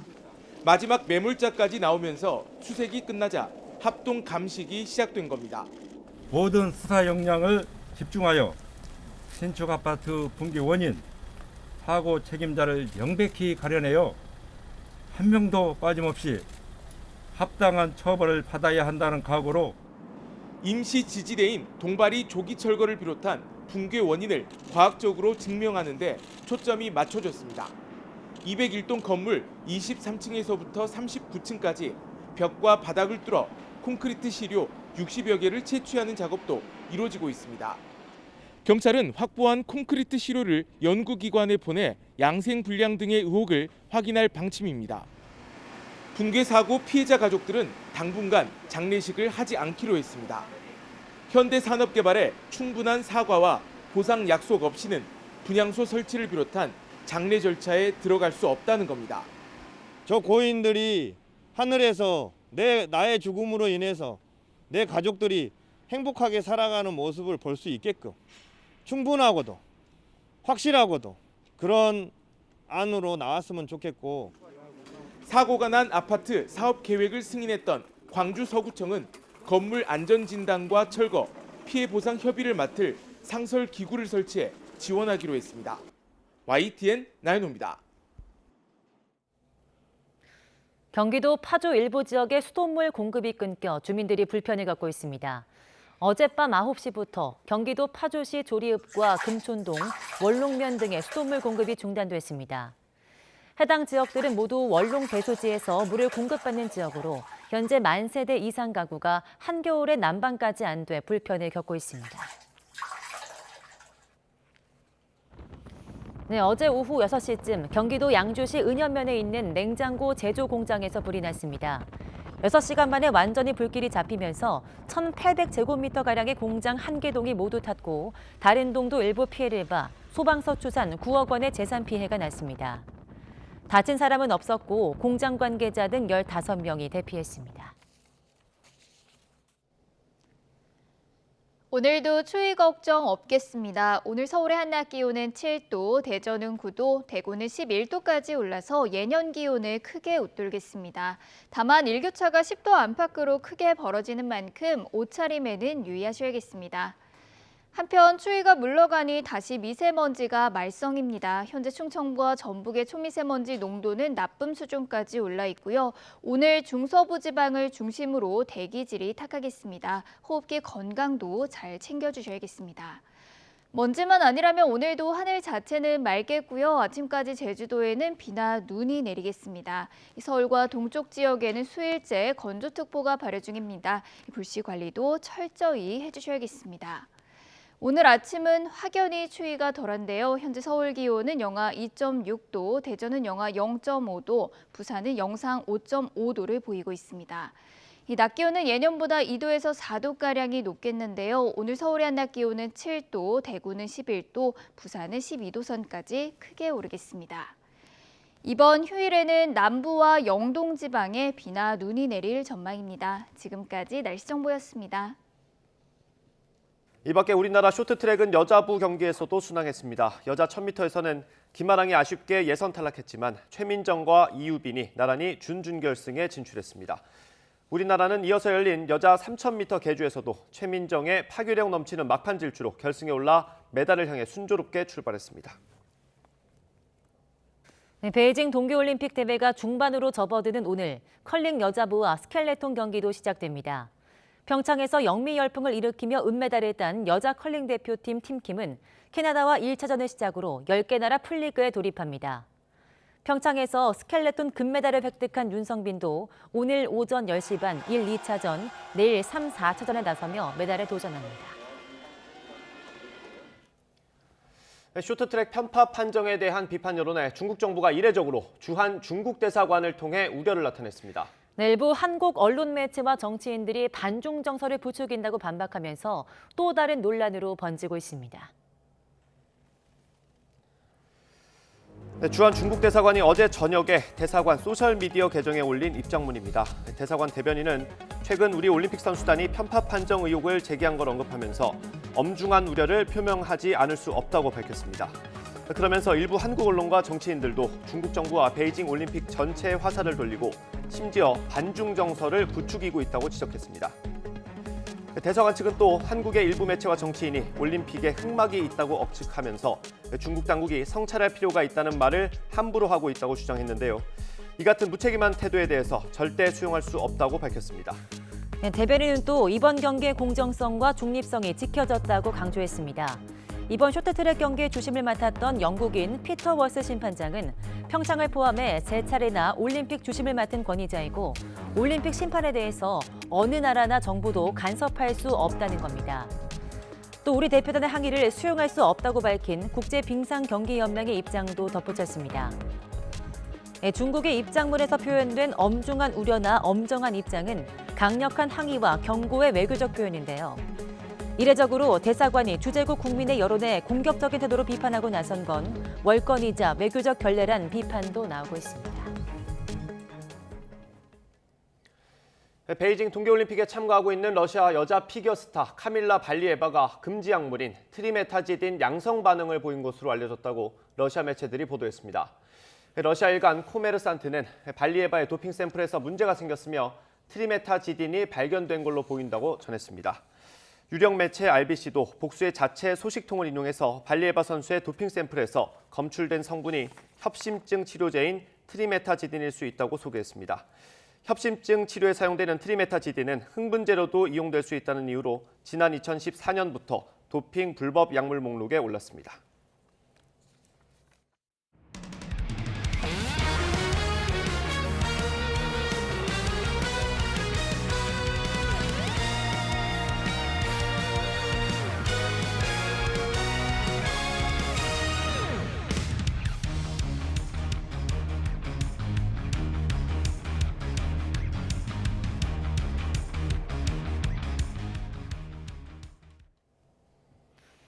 네, 오미크론 변이 확산으로 전국에서 코로나19 확진자가 속출하는 가운데 어젯밤 9시까지 이미 5만 명에 가까운 확진자가 발생했습니다.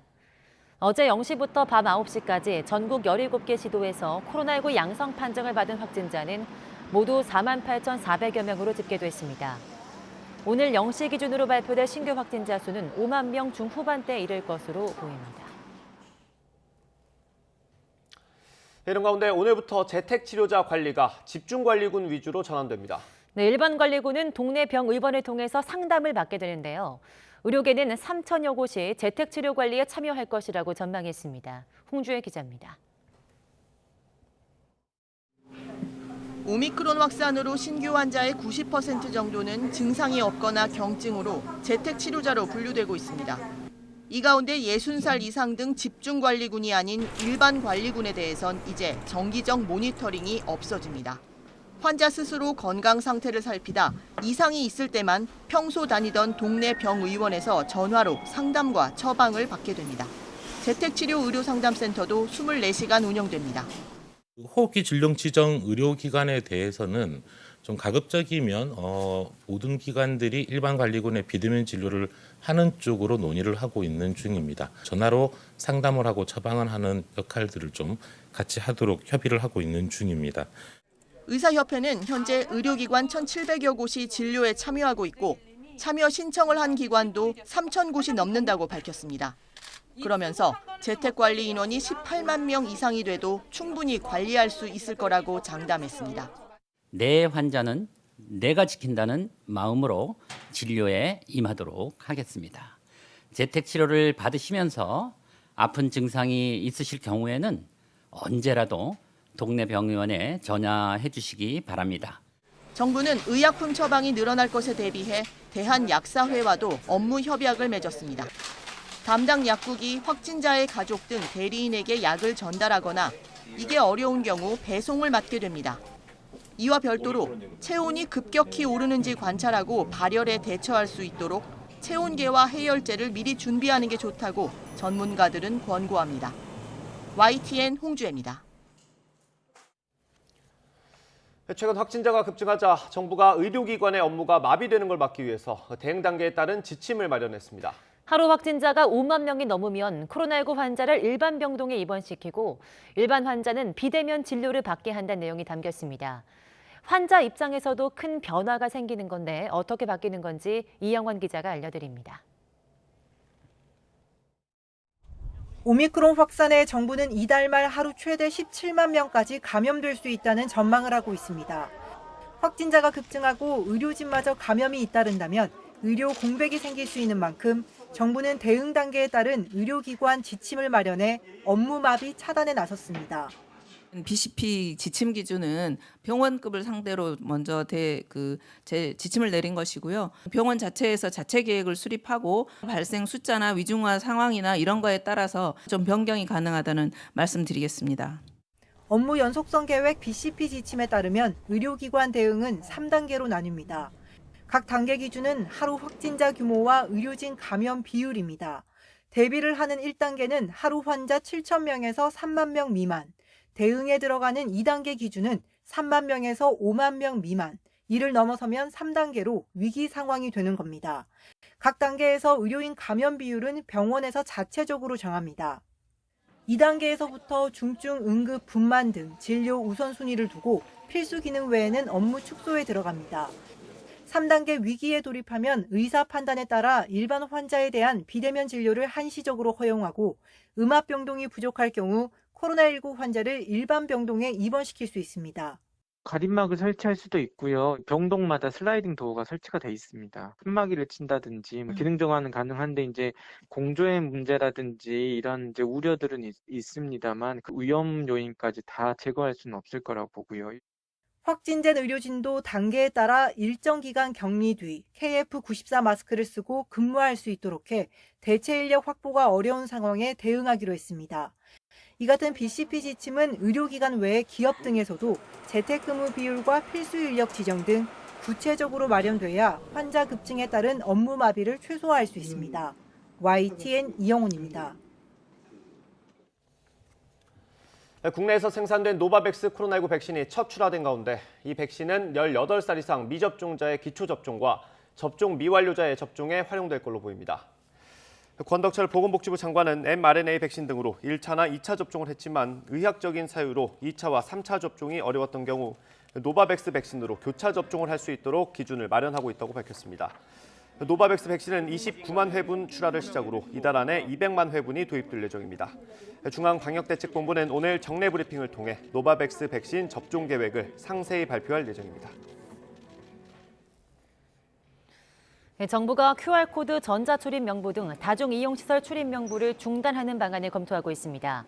QR코드와 안심콜 등 출입 명부는 확진자의 접촉자를 추적하는 데 쓰였지만 확진자 급증으로 역학조사가 간소화돼 명부 관리 필요성이 크지 않기 때문입니다.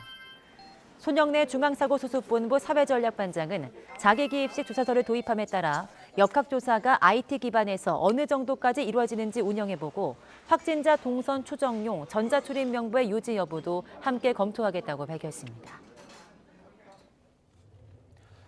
독일이 오미크론 변이의 확산에도 불구하고 전국에서 실시하고 있는 백신 패스 제도를 없애겠다고 밝혔습니다.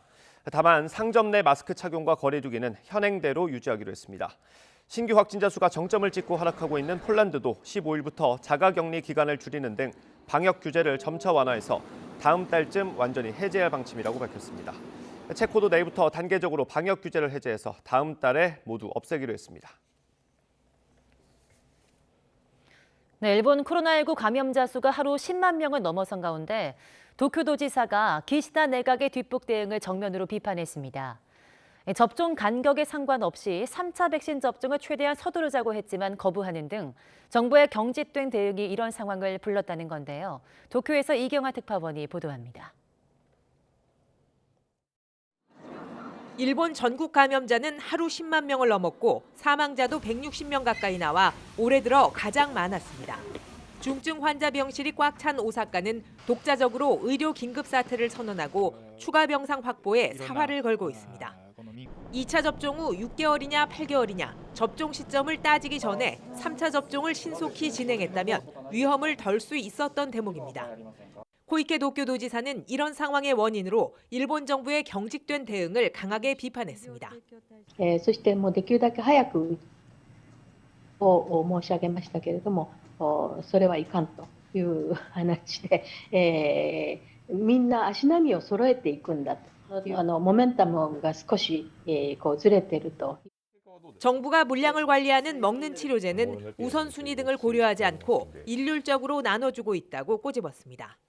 사용 승인을 앞둔 다른 회사 치료제 역시 언제 얼마나 받을 수 있을지 확실치 않다고 우려했습니다. 非常に限られた数でみんなに、それぞれに3人分しか出さないというスピード感の違いというのが非常に現場からしてなんていうんでしょう、ストレスフルな。 결국 백신도 먹는 치료제도 확산세 진정에 사실상 별 역할을 하지 못하고 있는 셈입니다. 여기에 더해 검사에 잘 잡히지 않는 이른바 스텔스 오미크론이 확산하면서 얼마나 감염이 늘지 예상도 어려운 상황입니다. 徐々に富士山型あるいは高止まりで最悪の場合にはBA.2 という亜種がありますからむしろなかなか下がらないで上がるということも考えられるので 이런 가운데 오는 13일까지인 도쿄 등의 준긴급 사태는 연장이 불가피해졌습니다. 일본 정부는 곧 대책본부 회의를 열어 이런 방침을 최종 결정할 계획입니다. 도쿄에서 YTN 이경아입니다.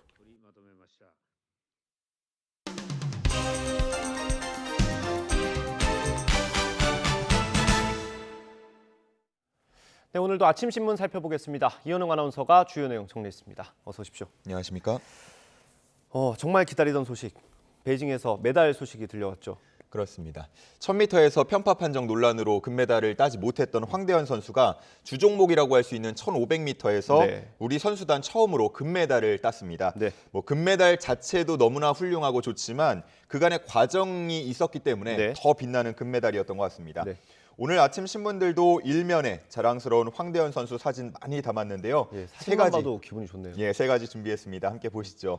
태극기 휘날리고 있는 이 모습 저희가 정말 오랫동안 기다리지 않았습니까? 그렇습니다. 지금 세 가지 신문에서 나와 있고요. 제목만 보더라도 태극기 휘날리며 이런 게 진짜 금이다. 그리고 실격 악몽, 실력으로 잠재웠다 등등으로 이번 소식을 전하고 있었습니다. 황대현 선수가 지난 판정 논란 이후에 SNS에 글 올리지 않았습니까? 장애물을 만나도 뛰어넘겠다. 마이클 조던의 말을 인용해서 글을 올렸었는데 정말 뭐 금방 가뿐히 뛰어넘는 모습을 보였고요. 이번 결승전 10명의 선수가 함께 뛰었는데 다행히도 중국 선수는 없었습니다. 1000m 금메달을 가져간 런츠웨이 선수가 준결승에서 실격이 됐는데요. 이 실격 판정이 나올 당시 모습이 참 재밌었다 그래요. 외신 기자들이 모인 자리에서 기적이 일어났다라는 이야기를 네덜란드 기자가 했다고 하고요. 주변 외신 기자들이 다들 폭소했다고 합니다. 뭐 그만큼 외신들도 이번 올림픽 편파 판정을 의식하고 있다는 얘기가 될 수 있겠고요. 황대현 선수 금메달 따고 나서 인터뷰에서 보니까 치킨 먹고 싶다라면서 특정 브랜드를 언급하더라고요. 돌아오면은 아마 그 브랜드 광고도 찍지 않을까 감히 그래요? 한번 예상을 해봅니다. 브랜드까지 언급을 했습니까? 그렇습니다. 그 광고주께서 잘 보셔야겠네요. 특별히 좋아한다고 하더라고요. 황대현 선수 아직 경기가 하나 남았죠? 500m 남아 있습니다. 500m에서도 좋은 소식 있었으면 좋겠습니다. 다음 차준환 선수 소식인데 오늘 경기가 있네요. 그렇습니다. 지난 쇼트 프로그램에서 개인 최고점 기록하면서 4위라는 기대 이상의 성과를 얻은 차준환 선수가 오늘 오전 10시 30분 프리스케이팅 경기에 나섭니다. 참고로 24명이 나서게 되는데 21번째라고 하니까요. 바쁘신 분들은 뭐 10시 30분 이후에 좀 천천히 보셔도 될 것 같습니다. 조선일보에 나온 차준환 선수 기사를 준비해 왔는데요. 피겨 왕자 묻고 더블로 간다 이렇게 제목이 되어 있습니다. 오늘 경기 전략을 나타내는 말인데요. 묻고 더블로 간다. 어떤 얘기냐면 이 남자 피겨에서는 고득점하기 위해서 4회전 점프가 굉장히 중요하거든요. 근데 차준환 선수는 이번 경기에서 쿼드러플 살코, 쿼드러플 토르프라는 기술 두 가지를 보여줄 예정입니다. 예. 참고로 말씀을 드리면 메달권에 있는 다른 선수들 그리고 차준환 선수보다 순위가 낮은 5위권 이하의 선수들도 4회전 점프를 3번에서 최대 5번까지도 준비를 하고 있는데 예. 그에 비하면 이제 2번 정도 하는 거니까 무리하지 않는 걸로 볼 수 있습니다. 예. 아무래도 4회전 점프가 굉장히 어려운 기술이다 보니까 실수할 수 있는 가능성을 최대한 줄이고 작품의 완성도를 높이자 이런 전략으로 보입니다. 참고로 쿼드러플 살코 같은 경우는 이미 쇼트 프로그램에서 차준환 선수가 성공한 기술이기 때문에 예. 이번에도 똑같이 성공한다면 깔끔한 경기 볼 수 예. 있을 것 같습니다. 우리 피겨하면 이제 김연아 선수 생각 많이 하잖아요. 예. 그 기운이 좀 많이 전달이 됐으면 좋겠습니다. 그렇습니다. 올림픽 소식 마지막 소식인데 오늘 그 컬링 경기도 있잖아요. 예. 네. 차준환 선수 경기 오전에 보셨다면 이제 저녁에 오후에는 팀킴 컬링 경기 보시면 될 것 같습니다. 네. 오늘 저녁 9시 5분부터 시작을 하고요. 동아일보에 실린 기사 보면서 말씀을 드리겠습니다. 네. 오늘부터 17일까지입니다. 총 10팀이 참가를 하게 되는데 각자 한 번씩 만나는 방식으로 경기를 치르고요. 예. 그렇게 해서 상위 4개 팀이 이제 4강 토너먼트를 치르는 형식입니다. 아무래도 하나하나 경기가 이어질수록 분위기도 중요할 텐데 오늘 만날 첫 상대가 네. 만만치는 않습니다. 세계 최강으로 불리는 캐나다와 첫 경기에서 만나게 되고요. 예. 이제 팀킴이라고 하면은 어떤 게 혹시 생각이 나십니까? 영미가 아주 그렇죠. 인상이 영미 깊었죠. 영미 예. 외쳤던 거 기억 아마 나실 텐데 이번에는 그 이름이 바뀌거나 이름이 나오지 않을 가능성이 좀 있겠습니다. 예. 평창 경기 때 막내이자 후보였던 김초희 선수 기량이 어. 상당히 많이 올라왔다 그래요. 예. 그래서 지금은 김영미 선수를 대신해서 주전으로 나서고 있기 아. 때문에 뭐 초이가 될 수도 있겠고요. 아, 포지션이 바뀔 수 있다는 거죠. 그렇습니다. 예. 그리고 훈련장에서는 특별히 이름을 언급하지는 않았다고 합니다. 그래서 이것도 관전 포인트 중에 하나가 될 것 같고요. 예. 이 팀킴은 쇼트트랙 판정 논란에 대해서도 함께 안타까워했었거든요. 하지만 컬링은 심판 개입이 적다라고 자신감을 보이고 있습니다. 예. 평창 때 보여줬던 그 감동들 다시 예. 한번 전해줬으면 좋겠습니다. 네, 오늘 뭐 윤성빈 선수도 경기가 있다고 하더라고요. 그렇습니다. 볼 경기들이 참 많은 것 같습니다. 우리 선수들 잘해줬으면 좋겠고요. 이런 상황에서 그 쇼트트랙 편파 판정 논란에 대해서 주한 중국 대사관이 좀 이례적으로 입장을 냈어요. 그렇습니다. 입장문을 냈는데 참고로 말씀을 드리면 이번 입장문 전에도 하루 전입니다. 개회식 한복 논란이 있었을 때에도 중국 인민의 감정을 존중하라라는 취지의 입장문을 낸 바 있습니다. 이례적으로 이틀 연속 입장문을 밝힌 건데요. 예. 이번 입장문에서는 한국 언론과 정치인들이 쇼트트랙 판정 논란을 두고 반중 정서를 선동하고 있다는 내용이 담겼습니다.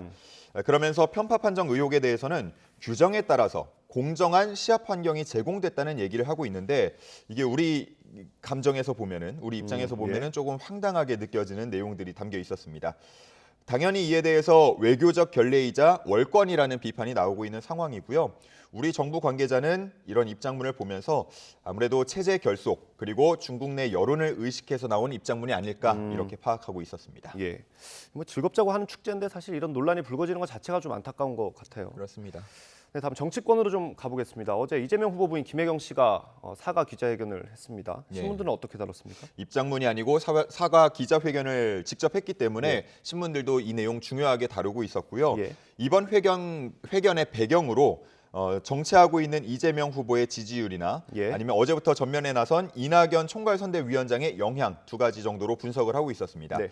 제가 보여드릴 신문은 한겨레와 한국일보 두 가지인데요. 네. 이번 회견을 조금은 비판적으로 보고 있었습니다.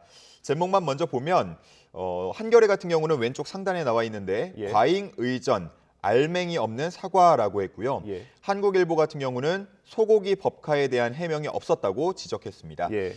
어제 김혜경 씨가 회견 마치고 한 5분 정도 기자들과 질의응답을 주고받았는데 네. 이때 뭐 구체적인 사실관계에 대한 언급은 없었거든요. 예. 그러다 보니까 그 부분을 지적하는 그런 신문 기사였고요. 네.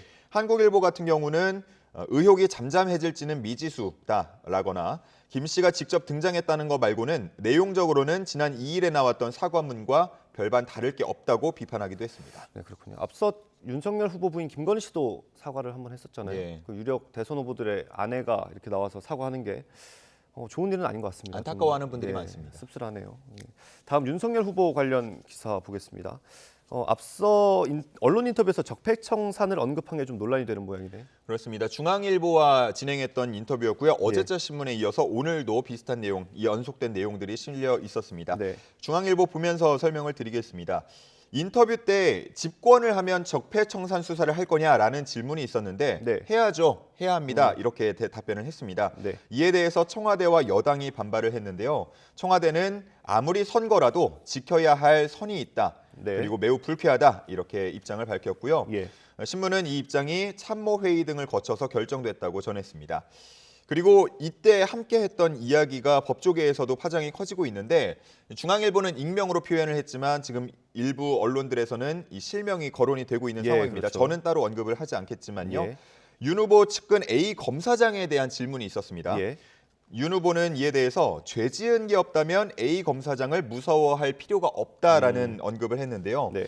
검찰 인사가 정상화되면 유능한 사람이 결국은 중요한 자리에 갈 것이다 이렇게 언급을 했습니다. 예. 중앙일보는 이게 선전포고성 발언이라고 했는데요. 검찰 안팎에서는 기대와 우려가 동시에 나온다고 전하고 있었습니다.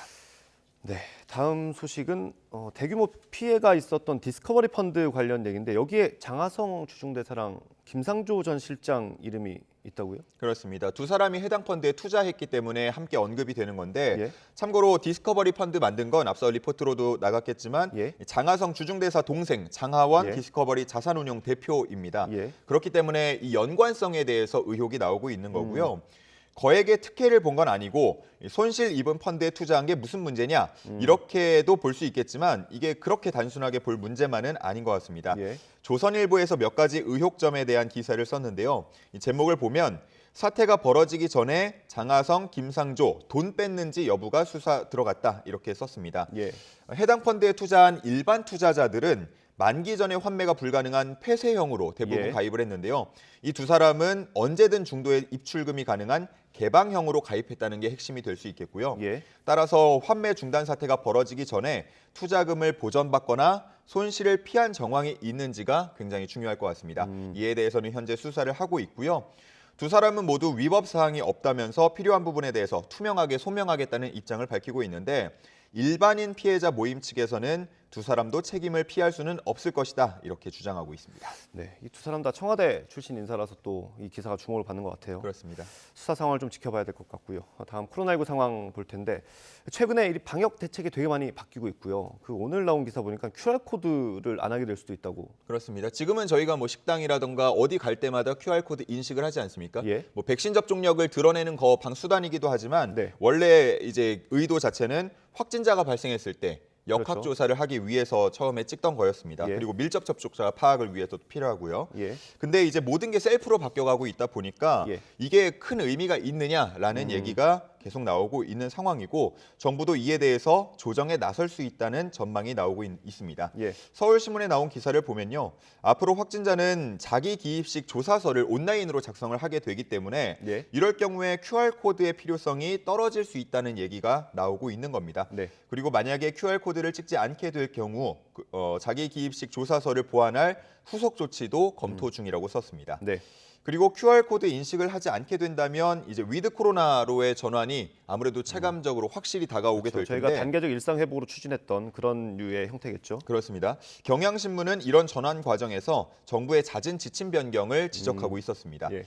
이번에도 그 재택치료 고위험군으로 발표했던 대상 중에 갑자기 50대 기저질환자가 돌연 제외되지 않았습니까? 네. 그러면서 혼란이 가중됐는데 이런 부분을 함께 지적하고 있었고요. 신문은 정부의 메시지가 보다 분명해야 한다고 지적하면서 솔직하게 설명을 할 건 하고 이해를 구해야 할 건 구해야 한다. 이렇게 네. 말하고 있었습니다. 뭐 정부도 그렇고 우리 국민들도 그렇고 처음 겪는 상황이다 보니까 이런 뭐 실수나 뭐 이런 것들이 좀 미흡한 부분이 있을 수 있는데 보완을 앞으로 좀 해나가야 될 것 같고요. 오늘 마지막 기사는 어떤 기사입니까? 네, 환경과 관련된 한겨레 신문 기사 하나 준비했는데요. 요즘 환경에 대한 얘기를 참 많이 하게 되지 않습니까? 네. 이번에는 경각심을 일깨워 줄 만한 기사가 실렸습니다. 예. 제목을 보면요. 북극까지도 이 플라스틱 오염이 되지 않은 바다가 없다라고 쓰여 있습니다. 말 그대로 전 세계 바다 모든 곳에 플라스틱 오염을 피해가 가고 있다는 뭐 연구 결과가 나왔다고 하는데요. 네. 이 보고서를 보면 현재 플라스틱 생산과 소비가 그대로 유지된다고 가정할 경우 예. 2050년에는 현재의 4배 수준까지, 2100년에는 현재의 50배 수준까지 바다가 오염될 거라고 봤습니다. 뭐 자연이 그러면 생태계는 무너지게 되겠고요. 인간도 거기서 자유로울 수만은 없을 것입니다. 플라스틱을 줄이거나 재활용하는 방법들이 많이 소개가 되고 최근에 권장이 되고 있는데 아무래도 이런 기사들 나오는 거 보면 잘 지켜야겠다는 생각이 다시 한번 듭니다. 그 예전에 거북이의 코에서 플라스틱 빨대가 나오는 그 영상이 좀 화제가 됐었는데 그 생각이 또 나네요. 네, 오늘 말씀 여기까지 듣겠습니다. 고생하셨습니다. 감사합니다.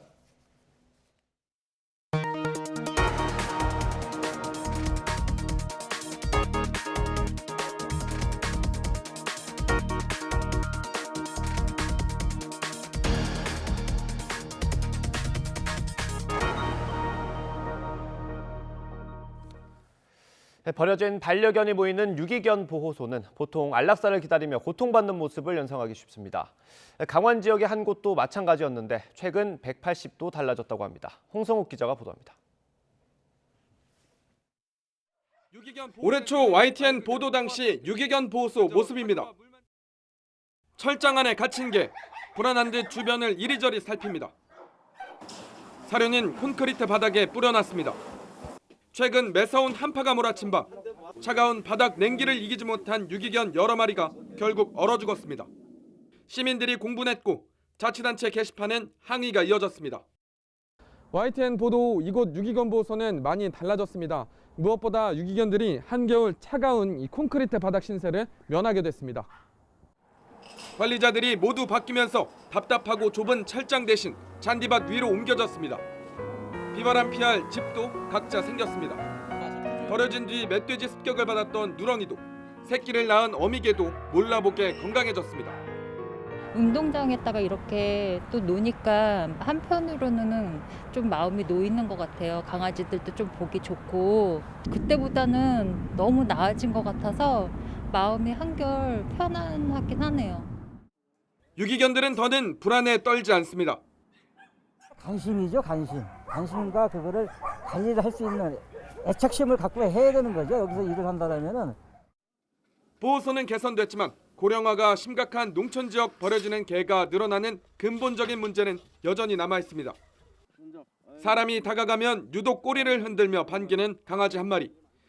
올해 초 강원도 홍천 한 시골 마을에 버려진 뒤 이곳으로 옮겨졌습니다.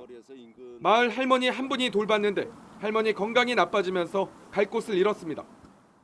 개를 거기다 놓고 가더래, 길거리에. 그래서 이거를 불쌍해서 할머니가 한 달 동안 기르다가 할머니가 이제 몸이 아파가지고 병원에 입원하니까.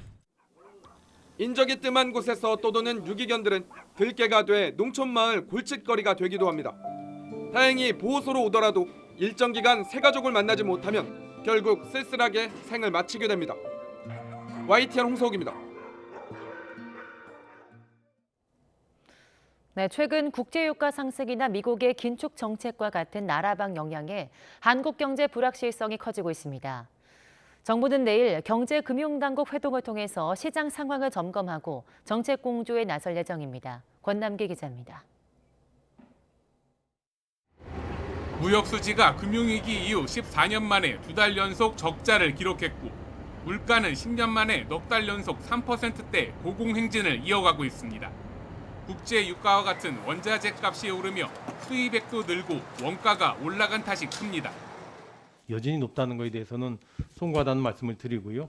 이 물가가 오르는 원인을 보면은 상당 부분이 휘발유 가격, 그러니까 원유 가격을 포함한 글로벌 인플레의 여파가 국제 유가 상승세에 국내 경기 회복을 이끌던 제조업마저 위축될 수 있습니다.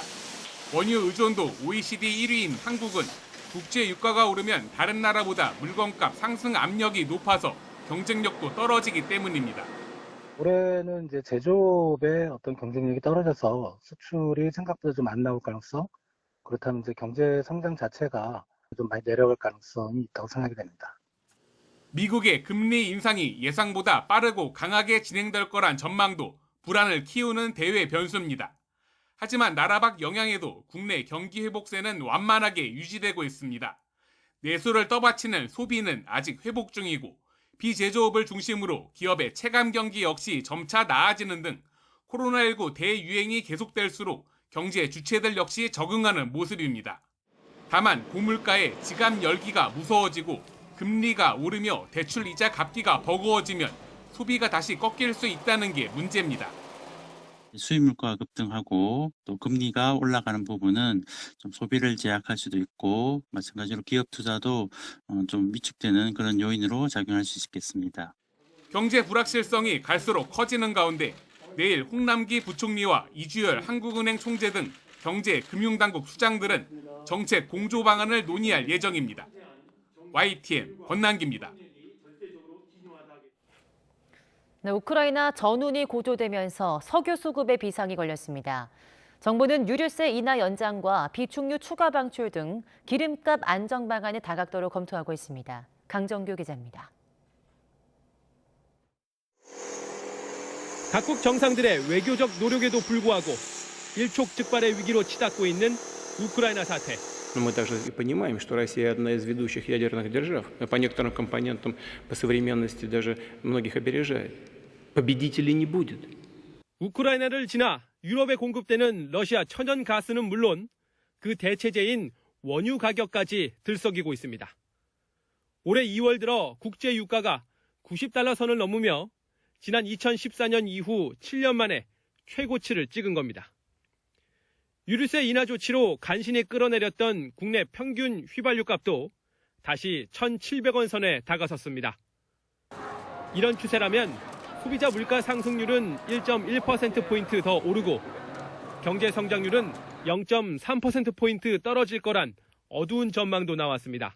우리나라가 OECD 37개 회원국 중에서는 이제 원유 의존도가 제일 높고요. 기업의 생산 비용이 유가가 오르면은 다른 나라에 비해서 상대적으로도 크게 올라서 정부는 유가 동향을 예의주시하면서 언제든 비축유를 추가로 방출할 수 있는 태세를 갖추기로 했습니다. 유류세 인하 조치를 4월 이후로 연장하거나 원유 할당량에 대한 관세를 낮춰주는 방안도 검토 중입니다. 아울러 해외 생산 중인 원유를 비상시에 긴급 도입하는 등 수급 위기 대응 방안을 준비해 주시길 바랍니다. 국제 정치의 불확실성에 따라 석유뿐만 아니라 석탄, 철강 등 원자재 수급 불안도 높아지는 상황. 정부는 무역협회와 함께 글로벌 공급망을 실시간 관찰하고 대응 전략을 마련하는 전담 기관도 출범시켰습니다. YTN 강정규입니다. 네, 지난 주말 아프리카 인도양 섬나라 마다가스카르에 강타한 사이클론 바이라이로 인한 사망자가 92명으로 늘었습니다. 이 가운데 가장 큰 피해를 본 지역은 수도 안타나나리보에서 남쪽으로 530km 떨어진 이콩고 지역으로 71명의 사망자가 나왔습니다. 사망자 대부분은 집이 무너져 숨지거나 익사한 것으로 알려졌습니다. 세계식량계획은 이번 사이클론으로 60만 명이 피해를 받고 15만 명이 집을 잃었다고 밝혔습니다. 네, 국내 최초 상업화랑인 갤러리 현대가 NFT, 대체 불가능 토큰을 활용한 디지털 미술품 사업에 뛰어들었습니다.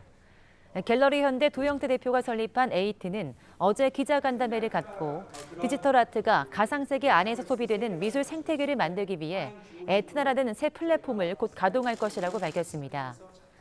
국내외 작가의 디지털 미술 작품을 NFT로 거래하는 플랫폼은 5월부터 베타 버전을 시범 운영한 뒤 8월 정식 출범할 예정입니다. 삼성전자가 온라인으로 언팩 행사를 열고 갤럭시 S22 시리즈를 공개했습니다. 갤럭시 S22는 코로나19 사태 이후 출시한 갤럭시 20과 S21의 부진을 만회하기 위한 전략 모델입니다.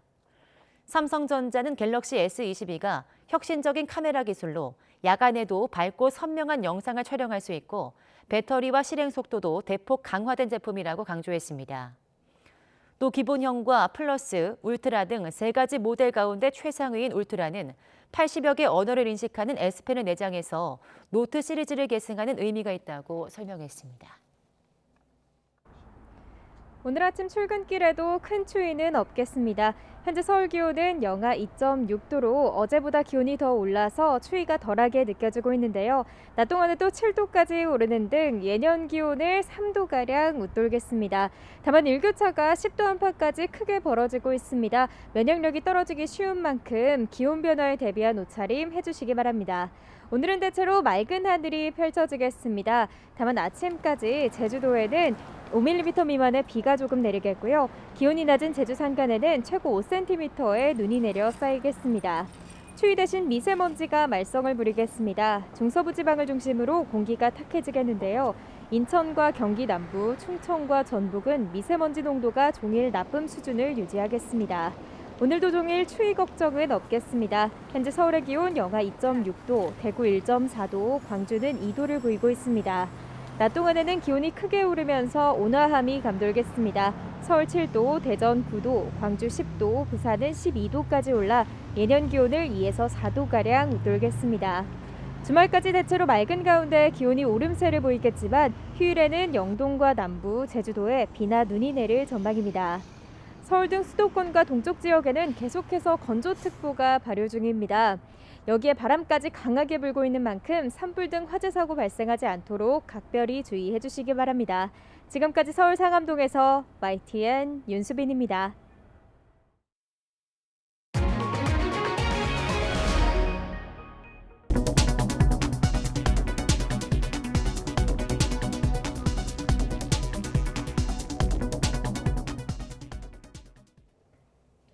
이상으로 굿모닝 YTN 마치겠습니다. 잠시 후 YTN 24가 이어집니다. 시청해주신 여러분 고맙습니다.